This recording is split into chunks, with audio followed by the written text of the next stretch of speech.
Hello everyone, welcome to Tara IAS. Think IAS, think Tara. I welcome you all to the discussion on the Hindu analysis for 10th of July 2025. Video end వరకు చూడండి ఎక్కడ skip చేయకుండా so that you can have a clear analysis of the articles which are there in today's newspaper. So with this note, let me start the video. అయితే ఈరోజు మనం ఆర్టికల్స్లో 9 articles important ఉన్నాయి, వాటిని deal చేసుకుందాం. సో ఫస్ట్ వచ్చేసి and custodial brutality అని చెప్పేసి custodial deaths and custodial torture ఏదైతే ఉందో దానికి సంబంధించి ఒక ఆర్టికల్ రావడం జరిగింది. అండ్ బిల్డింగ్ రెసిలియన్స్ అనే ఒక టాపిక్ వచ్చింది. ఢిల్లీస్ రీఫ్యూలింగ్ బ్యాన్ అని ఒక ఆర్టికల్ రావడం జరిగింది. సో బేసికలీ రీఫ్యూలింగ్ స్కీమ్ ఏదైతే ఉంటుందో, ban of refuelling scheme, so ఈ పర్టికులర్ స్కీమ్ని అనాలిసిస్ చేస్తూ దీన్ని రాయడం జరిగింది. అండ్ ఎన్పిఆర్ గురించి డిస్కస్ చేస్తాం, and MALE class or MALE class drones గురించి మనం డిస్కస్ చేస్తాం, అండ్ FATF గురించి దాని రిపోర్ట్ గురించి చూస్తాము. అండ్ న్యాచురల్ డిజాస్టర్స్లో cat bonds very very important, దాని గురించి చూస్తాము. Okay, Namibia and India relations చూస్తాము. And lithium ion battery recycling గురించి కూడా చూస్తాము. So these are the different articles that we are going to touch upon in today's video. Okay, with this note let me start the video. So వీడియోలోకి వెళ్ళే ముందు ఒక చిన్న announcement. మనం APPSC వాళ్ళకి స్పెషల్గా 2 కోర్సెస్ని లాంచ్ చేసాం. ఒకటి Group 1 కోసం, ఒకటి Group 2 కోసం. అండ్ Group 1 కోసం స్పెషల్లీ మనం EMI ఆప్షన్ని ఎనేబుల్ చేసాము. So that's why I'm telling you, emphasising upon this. So మనం 2 EMI అంటే 2 ఇన్స్టాల్మెంట్స్లో మీరు పే చేసుకోవచ్చు. 6,126 పర్ ఇన్స్టాల్మెంట్. దీంట్లో 1000 అవర్స్ క్లాసెస్ ఉంటాయి. ఈవెన్ Group 2లో కూడా 1000+ అవర్స్ ఉంటాయి. సైంటిఫికలీ డిజైన్డ్ కరికులం ఉంటుంది. టాపిక్ వైజ్ స్టడీ మెటీరియల్స్ ఉంటాయి. డెడికేటెడ్ సెషన్స్ అనేవి ఆన్సర్ రైటింగ్ కోసం Group 1లో ఇంక్లూడ్ చేసాం. అండ్ AP రిలేటెడ్ సబ్జెక్ట్స్ మీద ఎక్కువ ఎంఫసైజ్ చేస్తాం. అండ్ ఆల్రెడీ బ్యాచెస్ స్టార్ట్ అయ్యాయి. If you want to enrol you can enrol. So దీని యొక్క ప్రైస్ వచ్చేసి పర్ ఇన్స్టాల్మెంట్ 6,126. ప్లస్ Group 2 చూసుకుంటే మీరు 5,999. ఇక్కడ ఇన్స్టాల్మెంట్ ఆప్షన్స్ లేవు, బట్ ఇక్కడ Group 1లో అయితే EMI ఆప్షన్స్ ఉన్నాయి. You can actually avail it. Okay, so in the same way TGPSC Group 1 and TGPSC Group 2 కోసం కూడా మనము 2 కోర్సెస్ని లాంచ్ చేసుకున్నాము, ఆల్రెడీ రన్ అవుతూ ఉన్నాయి. సో ఇందులో కూడా 1000+ అవర్స్ ఆఫ్ క్లాసెస్ ఉంటాయి. సైంటిఫికలీ డిజైన్డ్ కరికులం అనేది ఉంటుంది. డెడికేటెడ్ సెషన్స్ మన Group 1లో అయితే ఆన్సర్ రైటింగ్ గురించి ఉంటుంది. And both the కోర్సెస్లో TS related subjects మీద ఎక్కువగా ఫోకస్ చేస్తాం. బోత్ తెలుగు అండ్ ఇంగ్లీష్ మీడియంలో మీకు ఈ కోర్సెస్ అవైలబుల్గా ఉంటాయి. సో Group 1 కోర్స్లో ఇక్కడ కూడా EMI ఆప్షన్స్ని ఎనేబుల్ చేసాం విత్ 6,126 పర్ ఇన్స్టాల్మెంట్. Group 2 అయితే మొత్తం మీకు 4,999లో మాత్రమే వచ్చేస్తుంది. Okay, so if you want you can purchase. If you want you can call to this number. APPSC అయినా TGPSC కోర్సెస్ కావాలన్నా 6305955332 అనే నెంబర్కి కాల్ చేసి you can avail this courses. Okay, with this note let me start the session. So first article చూద్దాం.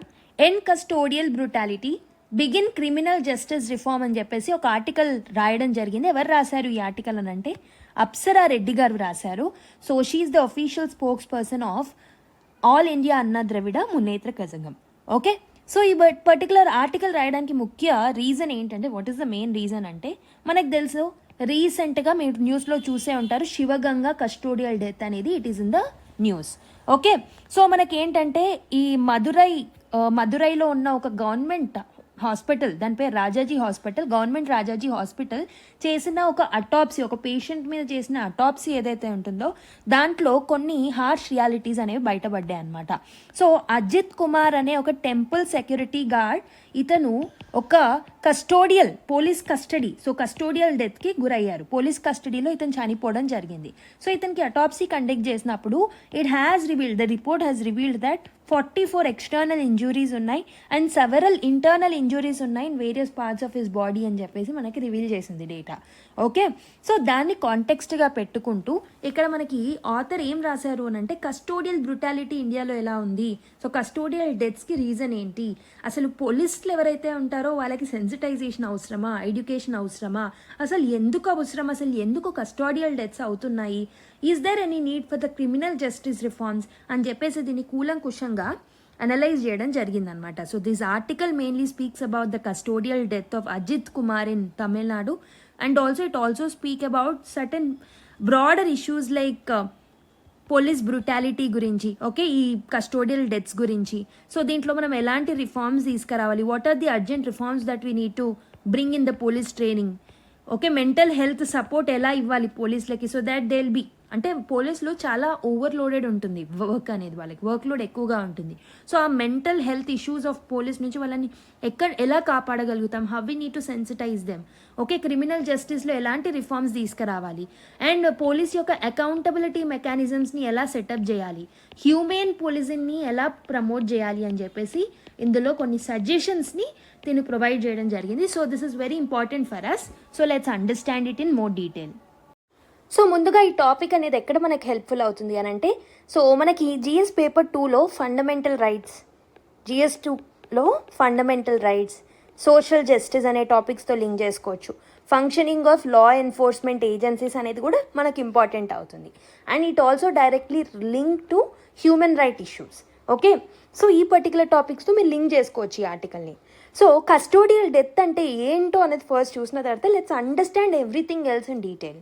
Okay, custodial death అంటే ఏంటి? So custodial death అంటే ఒక పర్సన్ పోలీస్ కస్టడీలో ఉన్నప్పుడు లేదా జ్యుడిషియల్ కస్టడీలో ఉన్నప్పుడు చనిపోవడమే కస్టోడియల్ డెత్. ఓకే, సో ఇది ట్రయల్ కన్నా ముందు జరగచ్చు. So before trial it can occur, or during trial it can occur, or after conviction also ఈ పర్టికులర్ కస్టోడియల్ డెత్ అనేది అయ్యే ఛాన్సెస్ ఉంటాయి. సో బిఫోర్ ట్రయల్ ఏంటి అని అంటే డిటెన్షన్ టైంలో లేదా ఇంటరాగేషన్ టైంలో ఈ కస్టోడియల్ డెత్ అనేది జరగవచ్చు. అండ్ ఆఫ్టర్ కన్విక్షన్ ఏంటంటే ప్రిజన్లో, మెయిన్లీ జ్యుడిషియల్ సూపర్విజన్లో ఉన్నప్పుడు, ప్రిజన్లో ఉన్నప్పుడు ఈ కస్టోడియల్ డెత్స్ అనేవి అయ్యే అవకాశాలు ఉంటాయి because of the police brutal force. Okay, police brutality వల్ల పోలీస్ యూజ్ చేసే టాక్టిక్స్ ఏవైతే ఉంటాయో in order to investigate that particular person, so దానివల్ల కస్టోడియల్ డెత్స్ అనేవి జరుగుతూ ఉంటాయి. మనం మూవీస్లో చూస్తూ ఉంటాం జనరల్గా చెప్పాలి అని అంటే. అయితే మీరు magnitude of this particular issue చూసుకుంటే ఆల్మోస్ట్ 11,656 కస్టోడియల్ డెత్స్ అనేవి 2016 నుంచి 2022 మధ్యలో రికార్డ్ అయ్యాయి. This is as per the parliamentary data only. ఇందులో మెయిన్లీ ఉత్తరప్రదేశ్ ఏదైతే ఉంటుందో this has recorded the highest number of deaths during this particular period. Almost 2,630 అంటే 2,630 deaths అనేవి మనం చూసాం ఉత్తరప్రదేశ్లో. So Tamil Nadu reported the highest in the south. So southern part of ఇండియాలో మీరు చూసుకుంటే తమిళనాడు, ఇప్పుడు మనం చూస్తున్న ఇన్సిడెంట్ కూడా తమిళనాడులోనే మనం చూస్తున్నాం. It has reported the highest cases in the south. Almost 490 deaths అనేవి చూసాము during this particular period. Okay, so బేసిక్గా ఈ అన్ని డెత్స్ అన్ని పోలీస్ ఎక్సెస్ వల్ల కాదు. Some are result of negligence or because of medical issues or some natural causes కూడా ఉన్నాయి. ఓకే, వీటి వల్ల కూడా ఈ డెత్స్ అనే వాటికి రీజన్స్ ఉన్నాయన్నమాట, not only because of the police excess. Okay, మరి ఈ కస్టోడియల్ టార్చర్కి అగేన్స్ట్గా మనం ఏదైనా కాన్స్టిట్యూషనల్ ప్రొవిజన్స్ ఉన్నాయా? సో డైరెక్ట్గా మన రాజ్యాంగంలో ఏమైనా ప్రొవిజన్స్ ఉన్నాయా అని అంటే ఎస్, కాన్స్టిట్యూషనల్ ప్రొవిజన్స్ ఉన్నాయి. సో ఫర్ ఎగ్జాంపుల్ మీరు ఆర్టికల్ 14 తీసుకోవచ్చు. ఆర్టికల్ 14 ఏం చెప్తుంది? ఈక్వాలిటీ బిఫోర్ లా అని చెప్తుంది. అంటే no individual including the law enforcement is above the law. చట్టం కన్నా ఏది ఎక్కువ కాదు. సో చట్టమే వాళ్ళకి రైట్ ఇస్తున్నప్పుడు so custodial death will violate the article 14 of the constitution. And it will violate article 21 which speaks about right to life of a person and also personal Liberty of a person. So దీనికి అగేన్స్ట్గా ఉంటుంది. So బేసిక్గా article 21కి అగేన్స్ట్గా వెళ్తుంది because of the torture on this persons, cruel act వల్ల, inhuman activities వల్ల వాళ్ళ మీద ఉన్న degraded treatment ఏదైతే ఉంటుందో కస్టడీలో ఉన్నప్పుడు అవన్నీ ఆర్టికల్ 21 ఆఫ్ ద కాన్స్టిట్యూషన్ని వైలేట్ చేస్తాయి. ఇదే కాదు, article 20 clause 1 so which speaks about protection against the retrospective punishment. Okay, అంటే no person can be punished for an act not an offence. Okay, వాళ్ళు ఒఫెన్స్ చెయ్యండి, ప్రూఫ్ లేనిది ఆ పర్సన్ని పనిష్ చేయలేదు. ఒకవేళ పనిష్మెంట్ ఇచ్చినా it should be actually a decision that is taken by the judicial authorities or law. Okay, బేసిక్గా high court, సుప్రీంకోర్ట్స్ and decisions తీసుకుంటాయన్నమాట. Okay, so అందుకే మనం ఏం చెప్పొచ్చు అని అంటే it is against article 20 clause 1 of the constitution. ఇదే కాదు, article 20 clause 3 also prohibits something called as self-incrimination. So it will protect against the self-incrimination. Okay, coerced confessions అనేవి ఉండకూడదు అనమాట. సో ఒక పర్సన్కి అతను తప్పు చేశాడని చెప్పించడానికి అతన్ని కొట్టడం అనేది తప్పు.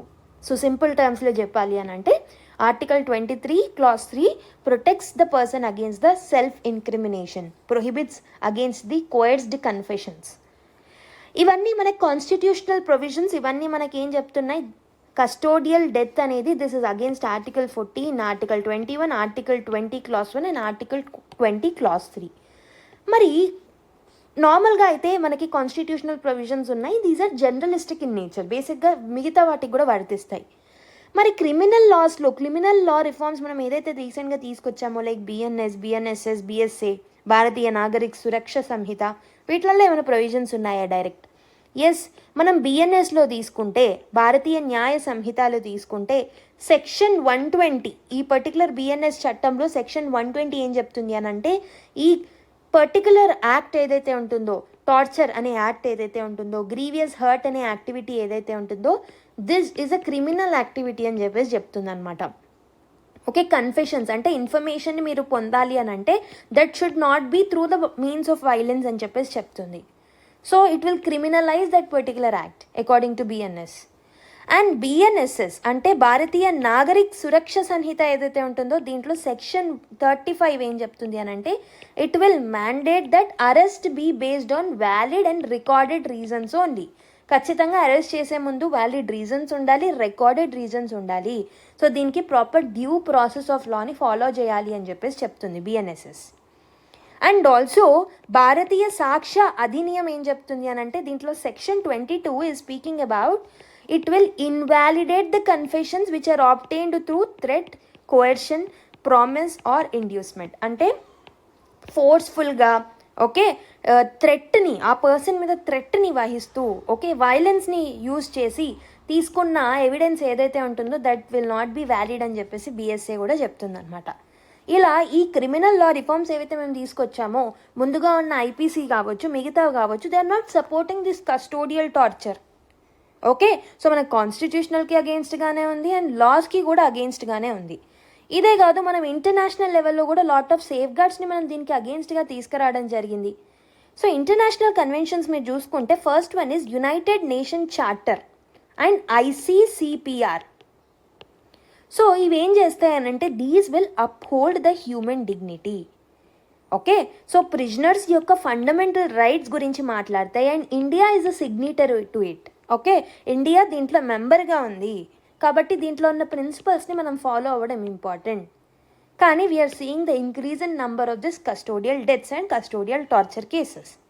అండ్ ఇదే కాదు, universal declaration of human rights ఏదైతే ఉంటుందో 1948లో దీన్ని తీసుకొచ్చాం.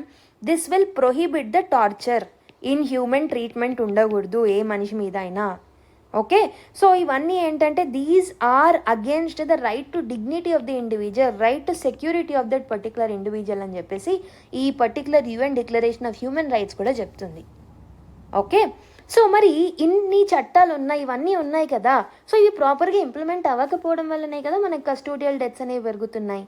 So that is one reason we can say that custodial deaths పెరగడానికి one reason is this particular inefficient or ineffective implementation of this particular laws and constitutional provisions. ఇవే కాదు, ఇంకా various reasons ఉన్నాయి మనకి why this custodial deaths are happening అని అంటే lot of reasons ఇందులో మనకి ఆర్టికల్లో కూడా మెన్షన్ చేసిన రీజన్స్ ఉన్నాయి. అండ్ అవుట్ ఆఫ్ దాట్ ఇంకొన్ని రీజన్స్ని కూడా అడిషన్ చేసుకుని let's discuss what are the reasons for the custodial deaths in India. అసలు ఎందుకు జరుగుతున్నాయి ఇవి మీరు చూసుకుంటే first thing is legal vacuum. India అనేది it has signed the UN convention against the torture. So UNCAT అనే ఒక కన్వెన్షన్ ఉంది, 1997లో దీన్ని తీసుకొచ్చారు. సో దీన్ని ఇండియా ఏం చేసింది అని అంటే it has signed this particular UN convention against torture but we did not ratify it. Okay, అంటే దీంట్లో ఉన్న మ్యాండేట్స్ అన్నిటిని మనం ఫాలో అవ్వాల్సిన అవసరం లేకుండా జస్ట్ సైన్ చేసాం, రాటిఫై చేయలేదు. We did not actually ratify it because of that మన మీద ఆ లీగల్ ఆబ్లిగేషన్ అనేది ఉండదు which creates that vacuum, legal vacuum అనేది క్రియేట్ అవుతుంది. అండ్ ఆల్సో 2010లో ఒక బిల్ని ప్రవేశపెట్టాము, ప్రివెన్షన్ ఆఫ్ టార్చర్ బిల్ అని. ఈ పర్టికులర్ బిల్ ఏదైతే 2010లో మనం పార్లమెంట్లో ప్రవేశపెట్టామో ఇట్ గాట్ ల్యాప్స్డ్. అంటే ఇండియా యొక్క పొలిటికల్ విల్ చూడండి మీరు. సో కస్టోడియల్ డెత్స్ అనేది it's a inhuman activity. Still we didn't have a dedicated law for it. Okay, we don't have any stand-alone legislation which supports or which actually prohibits this particular activity. Okay, so అంటే మన దగ్గర ఒక చట్టం అనేదే లేదు with respect to it. So that is one reason I can coat. ఇదే కాదు, మనకి సెవెరల్ అదర్ రీజన్స్ కూడా ఉన్నాయి. Let's look at them. ఒకటి వచ్చేసి ప్రొసీజరల్ ఫ్లాస్ అనేవి ఉన్నాయి అండ్ ఆల్సో డీలేస్ కూడా ఉన్నాయి. So what are this procedural laws and delays? ఇది చూసుకుంటే సుప్రీంకోర్టు మనకి కొన్ని గైడ్ లైన్స్ ఇవ్వడం జరిగింది in a famous case called DK Basu versus West Bengal, state of West Bengal. ఈ కేసులో మనకి సో సెవెరల్ గైడ్ లైన్స్ని సుప్రీంకోర్టు మనకి ఇవ్వడం జరిగింది 1997లోనే. It has laid down several safeguards against the custodial deaths or custodial abuse. కానీ ఈ పర్టికులర్ గైడ్ లైన్స్ ఏవైతే సుప్రీంకోర్టు ఇచ్చిందో వీటన్నిటినీ మనము వైలేట్ చేస్తూనే వచ్చాము. ఆల్మోస్ట్ 1997 to 2025 ఇన్ని ఇయర్స్ అయినప్పటికీ still we are violating more than 25 years. Right? So this is one problem. However, these are often violated and also lot of magisterial inquiries are suffered from the procedural gaps. Delays ఉన్నాయి చాలా ఇన్వెస్టిగేషన్స్లో. ఇలాంటి కేసెస్లో delays చూస్తూ ఉంటాం. Enforcement అనేది ల్యాక్ అవుతుంది. వీటన్నిటి వల్ల కూడా ఈ కేసెస్ పెరుగుతున్నాయి.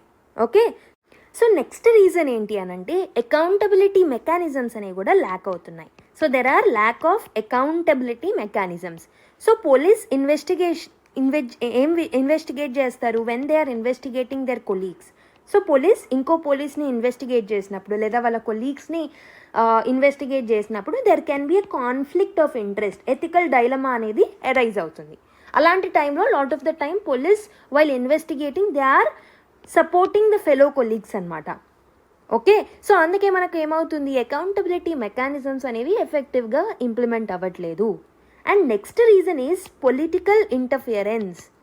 సో పోలీసింగ్ అనేది టోటల్గా ఇండియాలో పొలిటిసైజ్ అయిన కాన్సెప్ట్. సో ఫ్రీక్వెంట్గా పొలిటీషియన్స్ పోలీసింగ్ యాక్టివిటీస్లో, లీగల్ యాక్టివిటీస్లో ఇన్వాల్వ్ అవుతూ ఉంటారనమాట. ఇన్వెస్టిగేషన్స్లో, పోస్టింగ్స్లో ఎవరైనా న్యాయంగా పనిచేస్తే వాళ్ళని they'll post them in other locations. Okay, so ఇలాంటి ఇష్యూస్ అనేవి మనం చూస్తున్నాం అనమాట. సో వాళ్ళ మీద డిసిప్లినరీ యాక్షన్స్ అని చెప్పేసి వాళ్ళని సింబాలిక్గా పెట్టడం, పపెట్స్ లాగా వాడుకోవడం అనేది చేస్తున్నారనమాట. ఇదే కాదు, ఈ పర్టికులర్ ఆర్టికల్లో ఎస్పెషల్లీ కొన్ని ఇంపార్టెంట్ ఇన్సైట్స్ని ఇక్కడ ఆథర్ ఇవ్వడం జరిగింది. వాటిని కూడా మనం చూద్దాం. సో ఒక రీజన్ ఏం చెప్తున్నారు అని అంటే one reason can be attributed to the colonialism, colonial hangover అని చెప్పేసి అంటున్నారు. అంటే ఏంటి? సో బేసిక్గా మనము almost more than 100 years we were under the rule of British. Okay, కలోనియలిజంలో, కలోనియల్ యాక్టివిటీస్లోనే మనం లీన్ అయి ఉన్నాం. రైట్? సో అయితే మనకి స్వాతంత్రం వచ్చిన తర్వాత కూడా we have used lot of legal measures which we got used under the colonialism. వాటిని మనం ఫాలో అవుతూ వచ్చాం. In letter and also in the spirit we followed those particular laws only. Several times మనం పోలీస్ రిఫార్మ్స్ని తీసుకొచ్చినప్పటికీ we did not implement this particular reforms అనమాట. So ఈ custodial deaths అనేవి, టార్చర్ అనేది ఎక్కువగా ఉండింది కలోనియలిజం పీరియడ్లో, బ్రిటిషర్స్ రూల్ చేస్తున్నప్పుడు. దాన్నే మన పోలీసింగ్ సిస్టమ్స్ అడాప్ట్ చేసుకొని despite of lot of police reforms దాన్నే కంటిన్యూ చేస్తూ వచ్చిందనమాట. సో జ్యుడిషియరీ ఇంటర్ఫియర్ అయినా, జ్యుడిషియరీ గైడ్ లైన్స్ ఇచ్చినా వాటిని పట్టించుకోకుండా same thing is getting continued. Okay, అయితే ఇక్కడ ఈ ఆస్పెక్టే కాకుండా ఒక ఇంట్రెస్టింగ్ ఆస్పెక్ట్ని ఆథర్ కోట్ చేశారు. అదే with respect to work load of police. అసలు పోలీసులు ఇన్ని మెకానిజమ్స్ ఉన్నా ఇలాంటి ఇన్హ్యూమన్ యాక్టివిటీస్ చేయడానికి రీజన్స్ ఏంటి అని అంటే బేసికలీ వాళ్ళ వర్క్ లోడ్ ఎక్కువగా ఉంటుంది, ప్రెషర్ ఎక్కువగా ఉంటుంది. ఓకే, సో మెంటల్ ట్రామా ఎక్కువగా ఉంటుంది. So because of lack of acknowledgement or because of the lack of support and because of the lot of political interference with respect to their recruitments, postings, transfers, వీటన్నిటి వల్ల they are facing some kind of torture. Workload ఎక్కువగా ఉంటుంది and most of the police are facing the issues of PTSD అంటే post traumatic stress disorder అని చెప్పేసి అనొచ్చు. So this can lead to coma also sometimes. So బేసిక్గా morning ఒక incident చూస్తారు, evening political interference చూస్తారు, నైట్ ఇంకో మర్డర్ చూస్తారు. ఇలా డిఫరెంట్ ఇన్సిడెంట్స్ ఏవైతే ఉన్నాయో వాటిని సాల్వ్ చేసే ప్రాసెస్లో because of the lot of workload, so they will feel that torture and workload అనమాట. ప్రెషర్ అనేది ఆటోమేటిక్గా క్రియేట్ అవుతుంది.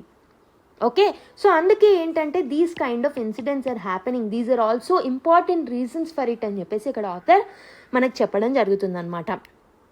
ఓకే, సో ఇక్కడ ఇంకొక ఇంపార్టెంట్ థింగ్ ఏంటంటే it's the duty of the government to sensitise this people. వీళ్ళని ప్రాపర్గా train చేయాల్సిన బాధ్యత ఎవరిది? So it is the duty of the government. For example IPS అయ్యారు అనుకోండి, సో ఎథికల్ వాల్యూస్ని, కోడ్ ఆఫ్ కండక్ట్ని టీచ్ చేస్తారు.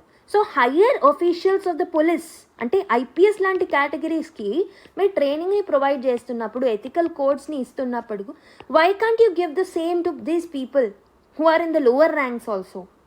Okay, you need to train them, you need to sensitize them, you need to inculcate some kind of value education to them. Values ni promote cheyali, ethics ni, ethical codes ni promote cheyali. So these kind of activities and these kind of steps that will be taken by the government will help. ఏదైతే budget మనం allocate చేస్తున్నామో sufficient amount of budget ట్రైనింగ్కి కూడా allocate చేయాలి అని చెప్పేసి author stress చేస్తున్నారనమాట. Government need to acknowledge and support them and government need to train them. Accountability mechanisms ni పెంచుకోవాలి, accountability mechanisms ni promote చేయాలి. సో ఫర్ ఎగ్జాంపుల్ ఒక పోలీస్ ఆఫీసర్ కస్టోడియల్ డెత్కి రీజన్ అయితే he has to be accountable for that. Certain mechanisms needed to be bought. Already ఉన్న legal మెకానిజమ్స్ని కూడా మనం ప్రాపర్గా ఇంప్లిమెంట్ చేయాలి. అండ్ మీరు వెస్టర్న్ కంట్రీస్లో చూసుకుంటే కెమెరా రికార్డింగ్స్ అనేవి జరుగుతాయి during the interrogation processes. So same thing needed to be adapted. కానీ మన ఇండియాలో ఏంటంటే సీక్రెట్ ఇంటరగేషన్స్ జరుగుతూ ఉన్నాయి, ప్రాపర్ ఎస్ఓపీస్ అనేవి ఉండట్లేవు. So all of these reasons are the reasons for it అని చెప్పేసి అంటే ఒక కొత్త యాంగిల్ని ఇక్కడ ఆథర్ చెప్పడం జరుగుతుంది. సో అంటే author is stressing upon the police side. Okay, police అనే స్టేక్ హోల్డర్ని ఫోకస్ చేస్తూ ఈ ఆర్టికల్ని మెయిన్గా రాయడం జరిగిందనమాట. ఓకే, సో లీగల్ ఇష్యూస్ ఉన్నాయి, లీగల్ గ్యాప్స్ ఉన్నాయి, ఓకే, అండ్ ప్రొసీజరల్ ఫ్లాస్ ఉన్నాయి, అకౌంటబిలిటీ మెకానిజమ్స్ ల్యాక్ అవుతున్నాయి, పొలిటికల్ ఇంటర్ఫియరెన్స్ ఎక్కువ ఉంటుంది, and also another reason is police మీద ఉండే workload is another reason because of the lack of sensitisation of the police అనమాట. These are the reasons.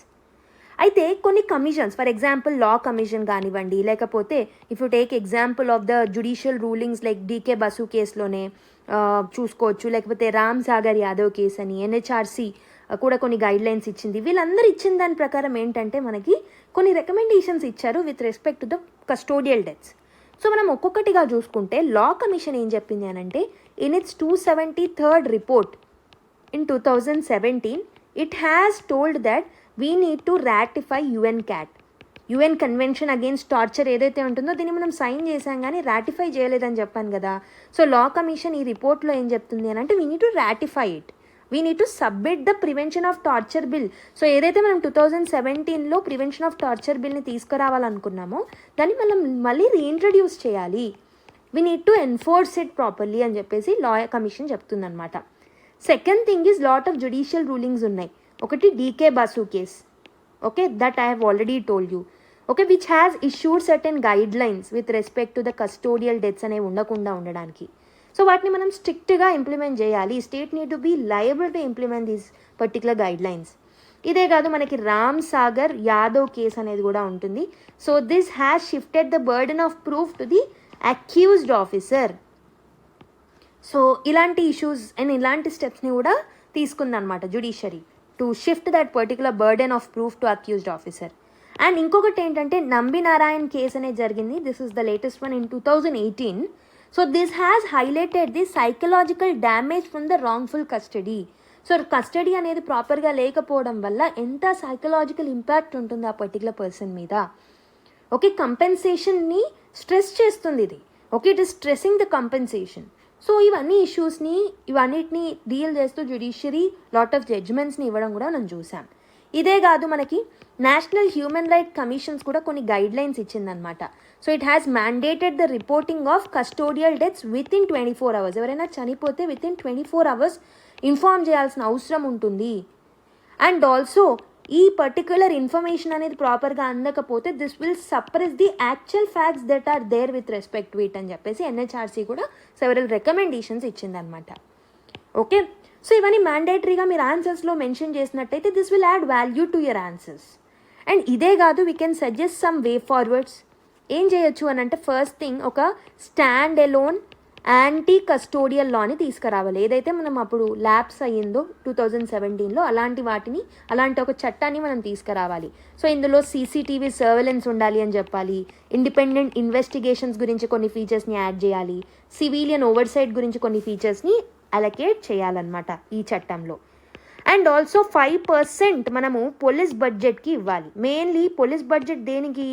Mental health issues of పోలీస్ని deal చేయడానికి, training ఇవ్వడానికి, sensitization యాక్టివిటీస్ని తీసుకురావడానికి, to give them counselling, to give the police the psychological support.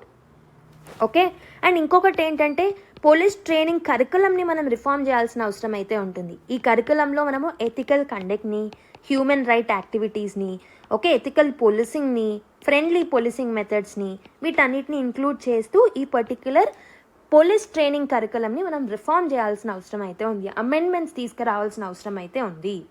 And also we have to establish an independent oversight mechanism.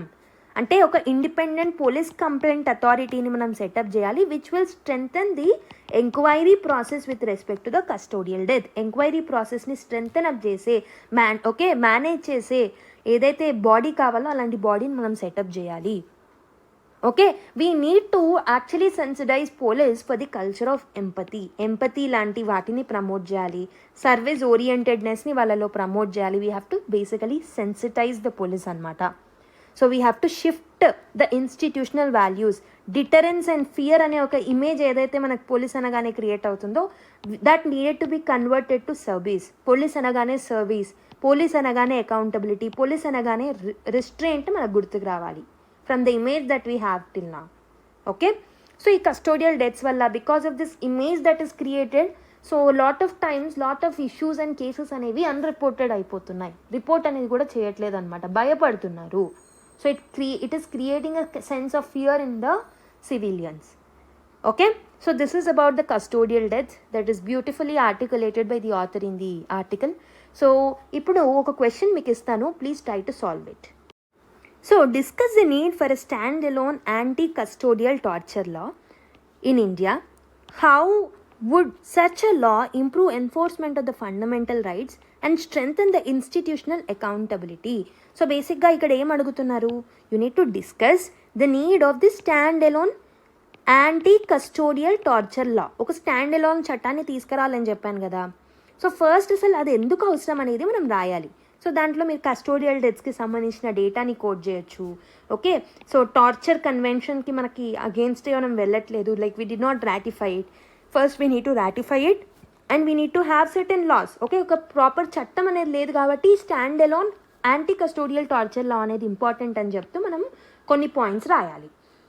How this particular law improves the enforcement of fundamental rights అని అంటే article 14ని మనం protect చేయొచ్చు. So because law enforcement agencies are not above the law, all are equal in front of law. Article 14 of the individuals can be protected, Article 21 of the individuals can be protected, and other articles which speaks about dignity of the life will also be protected. So ఇలా కొన్ని fundamental రైట్స్ని మీరు mention చేయాల్సిన అవసరం అయితే ఉంది. And how this law will strengthen the institutional accountability అని అంటే ఒక ఇండిపెండెంట్ మెకానిజం ఉంటుంది కాబట్టి ఈ torture Lalo definitely police will be accountable. So standalone law will help in implementation of the existing laws also in a proper way, which helps in improving the accountability of the police. And this will help in allocation of the budget for the police training. This will help in managing the activities well. Okay, so ఏంటంటే ఇలాంటి issues వచ్చినప్పుడు tackle చేయడం వల్ల కూడా police sensitize అయ్యి this activities will be curtailed. So ఇలా కొన్ని పాయింట్స్ని మీరు రాయాల్సిన అవసరం అయితే ఉందన్నమాట. Okay, so this is about this question. Now let's go to another article. Before getting into the next article, let me remind you that మనము GS3 త్రినేత్ర కోర్స్ని కూడా లాంచ్ చేసుకున్నాము, which is a paid version. So basically ఇక్కడ ఏంటంటే మనము GS3ని టోటల్గా, so this is for UPSC candidates, GS3ని టోటల్గా డిస్కస్ చేస్తాము. టోటల్గా హోలిస్టిక్గా డిస్కస్ చేయడం జరుగుతుంది. GS3 సిలబస్ని ప్రీవియస్ ఇయర్ క్వశ్చన్స్ని ఆధారంగా చేసుకొని థీమ్స్ని డిరైవ్ చేసుకొని అలాంగ్ విత్ ద సిలబస్ ఆ థీమాటిక్ అనాలిసిస్ సెషన్స్ని మీకు ప్రొవైడ్ చేస్తాము, which will act as a one stop solution to you. So answer writing techniques అనేవి ప్రొవైడ్ చేస్తాము, like smart answer writing techniques in that, ready to use templates ఉంటాయి, static integrated current affairs అనేవి ఉంటాయి, and also GS3 previous year questions యొక్క model బుక్లెట్ని కూడా మీకు provide చేస్తామన్నమాట. So through this lastly మీకు మాక్ టెస్ట్ అనేది కండక్ట్ చేయడం జరుగుతుంది, through which you can win the rewards. You can win 1 year subscriptions అనమాట for the Hindu or for the Indian Express or ఇంకేదైనా సబ్స్క్రిప్షన్స్ కానీ మీకు యూస్ఫుల్ అయ్యేది మేము మీకు రివార్డ్స్గా ప్రొవైడ్ చేస్తాం. So if you want to enrol in to this particular course 2499 is the offer price. So ఇది మీరు అవైల్ చేసుకోవాలి అనుకుంటే you can actually avail by calling to us 63059553 అనే నెంబర్కి కాల్ చేసి అయినా ఎన్రోల్ అవ్వచ్చు, లేదా you can actually go to taraIAS.com www.taraIAS.comకి వెళ్ళి కూడా పర్చేస్ చేసుకోవచ్చు.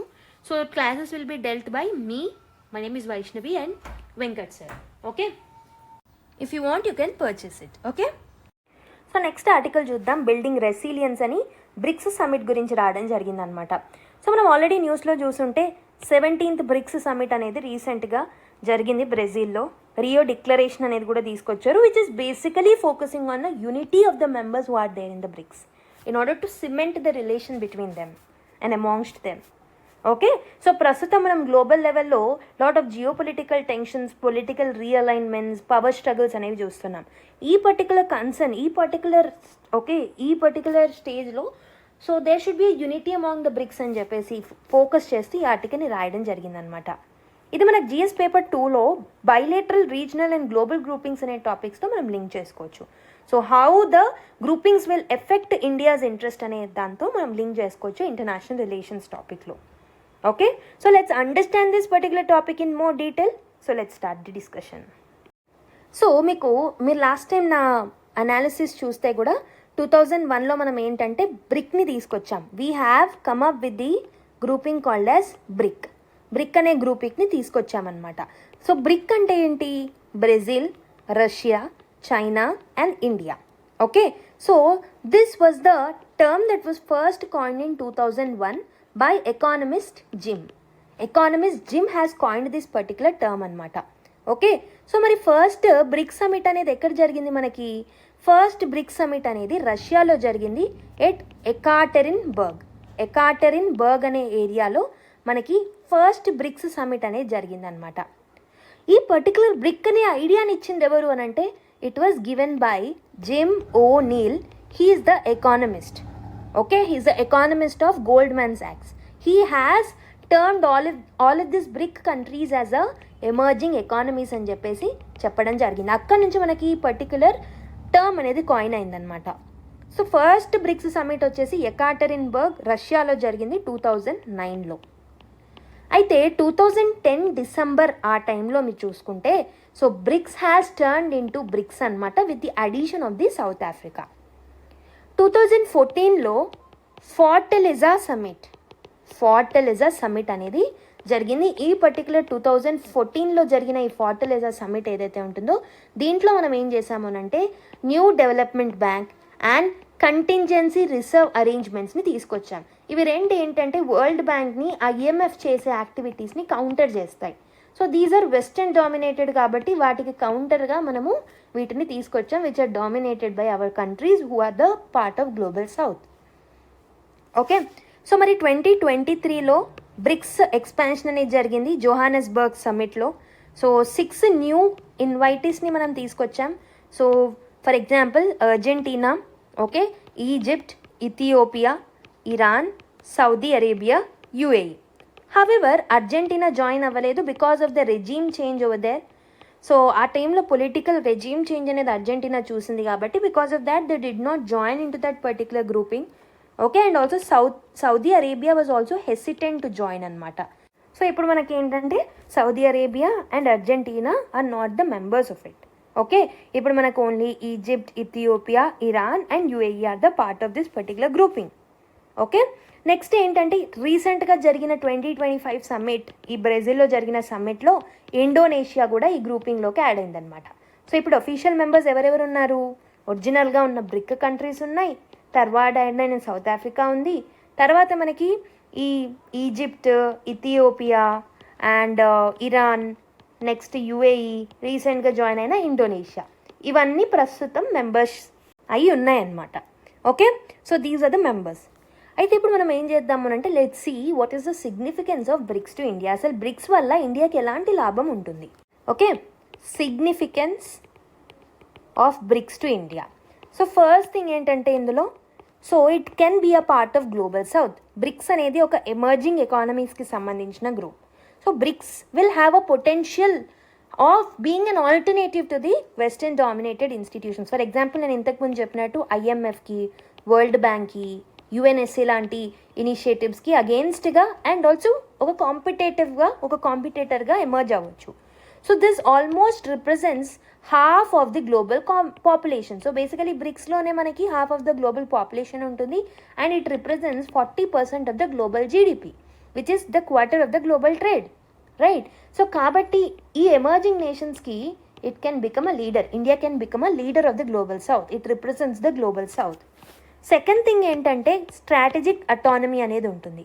So India's resistance towards the dedollarization and also Russia యుక్రెయిన్కి సంబంధించి మనం తీసుకున్న స్టాండ్స్ కావచ్చు, ఇజ్రాయెల్ గాజాకి సంబంధించి మనం తీసుకున్న స్టాండ్స్ కావచ్చు, this signals its desire to maintain the strategic independence. So మాకంటూ స్ట్రాటజిక్ అటానమీ ఉంది, సో మేము బ్రిక్స్తో గ్రూప్ అవుతాము, we want to counter the western ideologies and the Global North ideologies అని చెప్పేసి we can stand on our stand అనమాట. Okay, so and we can counter US dominance. US యొక్క డామినెన్స్ని మనం counter చేయొచ్చు. ఈ గ్రూప్ యొక్క కన్సెన్సస్ ఏదైతే ఉంటుందో బేసికలీ ఇప్పుడు ప్రస్తుతం అయితే ఈ గ్రూప్లో ఒక uniformed decision or unified decisions చూడట్లేదు. There are lot of internal divisions with in the groups. For example, India have issues with China. Okay, so certain kind of issues అనేవి మిగతా కంట్రీస్ కూడా ఉన్నాయి. సో ఇంటర్నల్ డివిజన్స్ అనేవి ఉన్నాయి, ఒక stand మీద లేదు. కానీ ఒకవేళ ఈ కంట్రీస్ అందరూ if they are standing on only particular topic, ఒక పర్టికులర్ ఇష్యూని తీసుకొని దాంట్లో అందరూ ఒకే రకమైన స్టాండ్ తీసుకుంటే definitely that can impact the global decisions also. Okay, it can counter the US dominance. It will help us in countering the US dominance.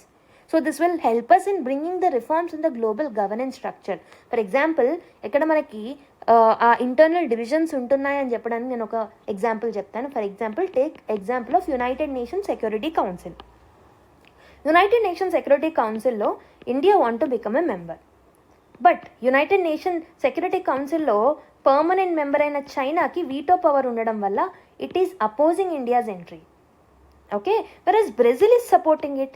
Brazil is very much acquainted with the ideology of India joining the UNSC and vice versa with India. అంటే India కూడా Brazil యొక్క ఎంట్రీకి support చేస్తుంది, which is not supported by China.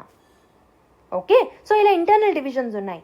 ఇదే కాదు, మీరు Russia, Iran, okay, ఇప్పుడు వచ్చిన Indonesia and also China లాంటి ఏంటంటే దీస్ ఆర్ అథారిటేరియన్ రెజీమ్స్. సో డెమోక్రసీని ఎక్కువ పాటించవు ఆ కంట్రీస్. whereas మనకి బ్రెజిల్ కానీ ఇండియా కానీ these are the countries, even South Africa, these are more acquainted with the democracy. ఇలా కూడా వాళ్ళ యొక్క ఐడియాలజీస్లో కూడా కాన్ఫ్లిక్ట్స్ ఉన్నాయన్నమాట. Okay, so BRICS is becoming a wall of bricks with no cement, right? So ఇలా కొన్ని ఇష్యూస్ అనేవి, ఇంటర్నల్ డివిజన్స్ అనేవి ఉన్నాయి. ఎట్ వీళ్ళ మధ్యలో కన్సెన్సస్ ఉంటే, సో ఇష్యూ బేస్డ్ కన్సెన్సస్ అనేవి ఉంటే, ఒకవేళ ఫర్ ఎగ్జాంపుల్ క్లైమేట్ చేంజ్ ఇష్యూస్ని కౌంటర్ చేయడానికి వీళ్ళ దగ్గర కన్సెన్సస్ ఉంటే definitely their idea can impact the world decision. Okay, and security concerns కూడా ఉన్నాయి. We can counter the security issues also ఒకవేళ మనం ఈ గ్రూపింగ్లో ఉండడం వల్ల. So India's successful inclusion of the language against the terrorism, cross border టెర్రరిజంని ఎప్పుడు మనం అపోజ్ చేస్తూ ఉంటామన్నమాట.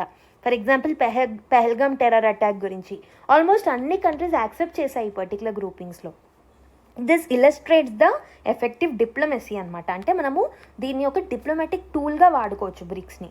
అంటే this will help in branding India, it will help in making India as a global leader, it will help in countering America's interests, okay, America's dominance, and it will help in making India a leader of the global leader of this global south. So ఇలా మనకి lot of importance అనేది ఉందన్నమాట బ్రిక్స్కి సంబంధించి. కానీ there are lot of challenges that the BRICS group is facing. ఏమేమి ఉన్నాయో చూద్దాం. So what are the challenges? ఈ ఛాలెంజెస్లో ఫస్ట్ థింగ్ నేను ఏం చెప్తాను అని అంటే ఇంటర్నల్ రైవల్రీస్ అనేవి ఉన్నాయన్నమాట. సో ఇప్పుడే నేను చెప్పాను there are lot of issues, ideological issues ఉన్నాయి and also there are issues with respect to the border issues అనమాట. ఫర్ ఎగ్జాంపుల్ చైనాకి ఇండియాకు ఉన్న ఇష్యూస్, ఇలాంటి ఐడియాలజికల్ డిఫరెన్సెస్ అనేవి ఉన్నాయి, ఇంటర్నల్ రైవల్రీస్ అనేవి ఉన్నాయన్నమాట.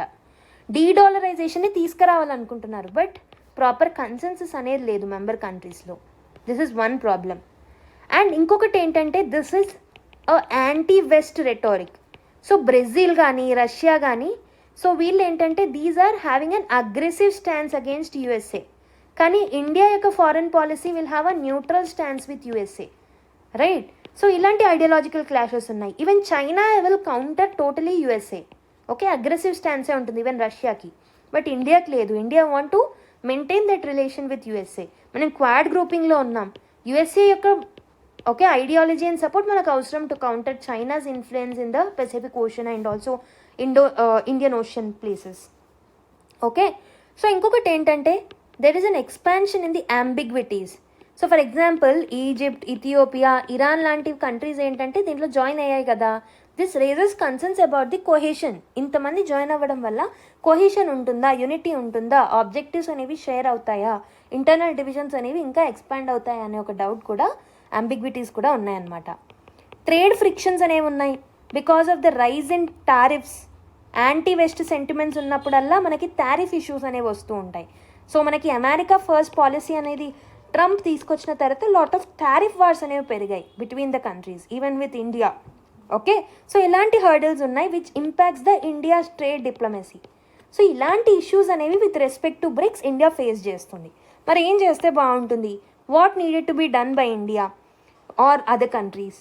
సో మనం ఏం చేయాలి అని అంటే the way forward is we have to focus on the common agenda. So మనము we have to prioritise our cooperation on the fields of sustainable development, energy security, multilateral institutional reforms. ఇలా కొన్ని issues మీద common stands ఉంటాయి కదా, వీటి మీద work చేయాలి first.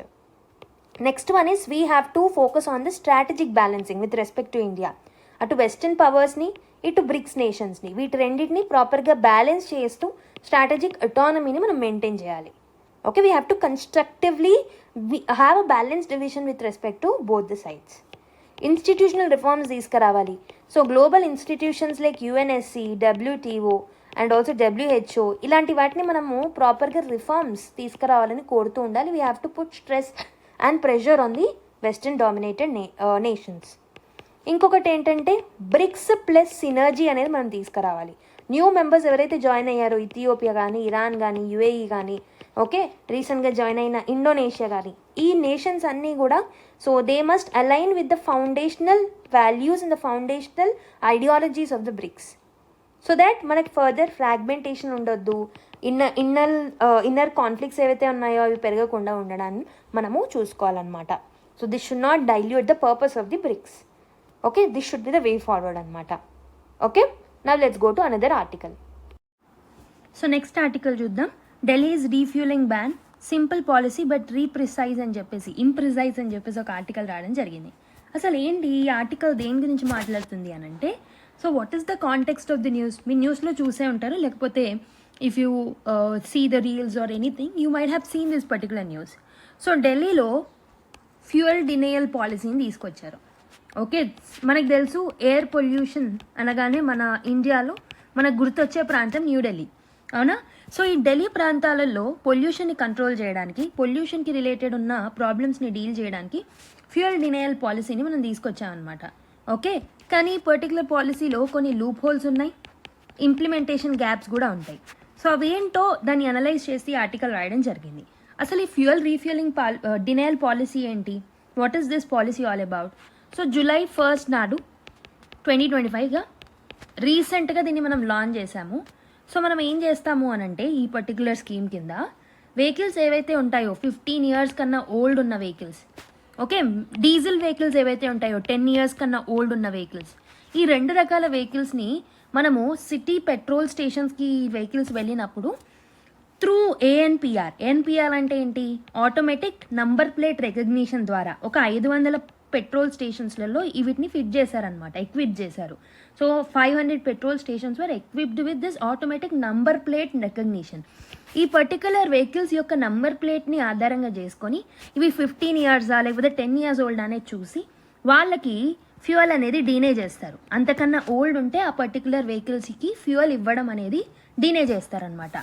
Okay, so ఏఎన్పిఆర్స్ని పెడతారు. సో కెమెరాస్ ఏవైతే ఉంటాయో they detect this particular vehicles. ఈ వెహికల్స్ ఏవైతే సో నాన్ కంప్లైంట్గా ఉంటాయో, అంటే ఎగ్జిస్టెన్స్లో ఉన్న నామ్స్కి అగేన్స్ట్గా ఉంటాయో వాళ్ళకి ఫ్యూయల్స్ అనేవి ఇవ్వరనమాట. సో దీనివల్ల ఏంటంటే ఓల్డర్ వెహికల్స్ ఏవైతే ఉంటాయో this will cost lot of air pollution కదా. సో దాన్ని మనం కంట్రోల్ చేయొచ్చు అనే ఒక ఉద్దేశంతో దీన్ని తీసుకురావడం జరిగింది. దీనివల్ల ఏమవుతుంది, what will be the significance of this particular policy? Air పొల్యూషన్ని మనం మిటిగేట్ చేయొచ్చు. ఓకే, సో వెహికులర్ పొల్యూషన్స్లో ఎమిషన్స్లో ఢిల్లీ టాప్ కాంట్రిబ్యూటర్ కాబట్టి దాన్ని మనం తగ్గించవచ్చు, మెయిన్లీ PM 2.5 లాంటి వాటిని. Okay, and also public health అనేది మనము దృష్టిలో పెట్టుకొని కూడా దీన్ని తీసుకొచ్చాం. లైక్ ఎయిర్ పొల్యూషన్ ఉంటే హెల్త్ డిస్టర్బ్ అవుతుంది, right? Cleaner air is something which is needed. So one health approach మీరు వినే ఉంటారు. వన్ హెల్త్ అప్రోచ్ అంటే ఒకవైపు హ్యూమన్ హెల్త్, ఇంకోవైపు ఎన్వైరన్మెంటల్ హెల్త్, ఇంకొక వైపు యానిమల్ హెల్త్. వీటన్నిటిని కోఆర్డినేషన్లో ఉంచుకొని మనం పాలసీస్ని లాంచ్ చేయాలి. సో సేమ్ ఇక్కడ ఎన్వైరన్మెంటల్ ప్రొటెక్షనే కాదు, health of the people will also be safe అనమాట విత్ ది ఎయిర్ పొల్యూషన్ని తగ్గించితే. ఓకే, సో అలా హెల్త్కి సంబంధించి ప్రీ మెచ్యూర్డ్ డెత్స్ని ఆపగలుగుతాము, రెస్పిరేటరీ ఇల్నెసెస్ని మనం కంట్రోల్ చేయగలుగుతాము. ఇంకొకటి వచ్చేసి పాలసీ ఇన్నోవేషన్. సో ఈ పర్టికులర్ థింగ్ ఏంటంటే it's a low cost regulatory tool. దీని ద్వారా మనం ఏం చేయొచ్చు అంటే బిహేవియరల్ చేంజ్ అనేది చేయొచ్చు అనమాట, without any large scale infrastructure investments. Okay, so కానీ ఈ పర్టికులర్ పాలసీలో కొన్ని లూప్ హోల్స్, కొన్ని ఛాలెంజెస్ అనేవి చూస్తున్నాం అనమాట. సో దాన్ని మెన్షన్ చేసి ఆర్టికల్లో రాయడం జరిగింది. Let's see the challenges of this particular scheme.